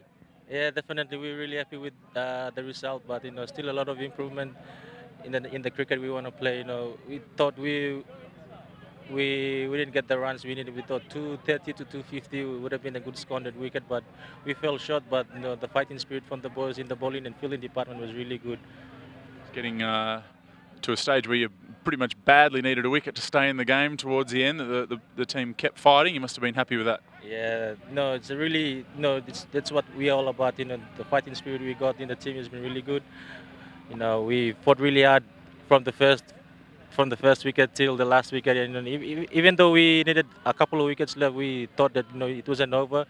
Another good over will change the game. So we just kept plugging away and got the wickets and keep tidying the runs up and got the build the pressure and got the wickets we needed. How about Chad Soper taking 6 wickets? It's a pretty good effort. Tell us a bit about him. Yeah, he was born in Papua New Guinea and he lives in Sydney, plays club cricket in Sydney, and he's a really good recruit for us. He helps us with he plays a lot of cricket in Premier grade, first grade in Sydney cricket, and he's really helped us a lot, giving his ideas and his experience in playing against good quality cricketers. And he's really important for our setup as well. He bowls really, he's really important in a way where we want to execute our bowling plans. And yourself, you're in pretty good form. 43, backed up with 70 odd today. Must be feeling good out there. Yeah, feeling good, but disappointed the way I got out. The way I got out and the situation we were in, and thought just gave the wicket away. But another game to go and another opportunity for the boys, and you just need to improve. No worries, and good luck for the decider. Thank you.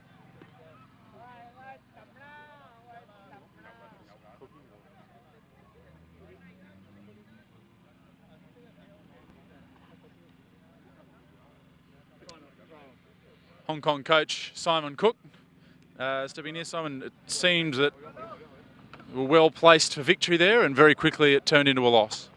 Yeah, I reckon we probably threw that game away 3 times in the course of our batting innings. So very, very disappointing.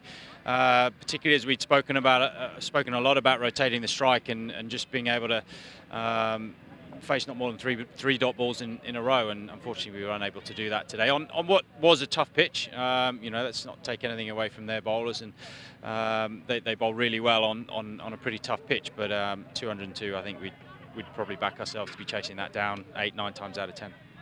And the surface at the end, do you think it played any differently in the second part of the innings to the first? No, I think it was pretty dry and dusty throughout. I think we've got 3 probably out-and-out spinners, whereas their spinners are good spinners, but they're probably more classed as part-time spinners. And it was just, that's probably the difference in a way. It was tough for them to score, but we just didn't rotate the strike enough and put ourselves under pressure, certainly going into the last 10 overs. I mean, we should have knocked off the target really in about 42 overs, really. Bowling and fielding effort, were you happy with that? Yeah, very happy with that. Definitely bowled and fielded better than we did the other day in the first ODI. So that was definitely a positive going forwards. And like I said, I think we'd set ourselves a target of trying to restrict them to 230. So to be chasing 202 at the halfway stage, we were very happy. And just what exactly do you feel? I mean, I know you mentioned the rotating the strike, but towards the end, it also maybe some of the shot selection as well, or you just really felt that it was only the not picking up singles that had resulted in those poor shots? Yeah, exactly right. I think that the shot selections were a direct result of the dot ball pressure that was built up. We found ourselves hitting balls very, very hard at fielders, and it was a type of wicket that the harder you went at the ball, the more frustrated you got as a batter because you couldn't really pierce the field. And they were well-drilled fielding side, particularly in the inner ring. And then that dot ball pressure ends up forcing you into playing a poor shot, and generally we ended up playing across the line, which is not ideal when you're trying to hit across the line to a 70-metre boundary rather than hitting a 40-metre straight boundary. So, but again, it's that dot ball pressure and being able to think clearly under pressure. Well, there'll be a bit of pressure in Tuesday's game, being a decider now. Does that perhaps add an opportunity for the guys to play with a series on the line? Yeah, I mean, it doesn't help that we've put ourselves into that position. We had a great opportunity here to really stamp authority on this series and take it to go 2-0 up. But as it is, we're 1-1 and all to play for in the third game. Cheers, Simon. Good luck for it. Pleasure.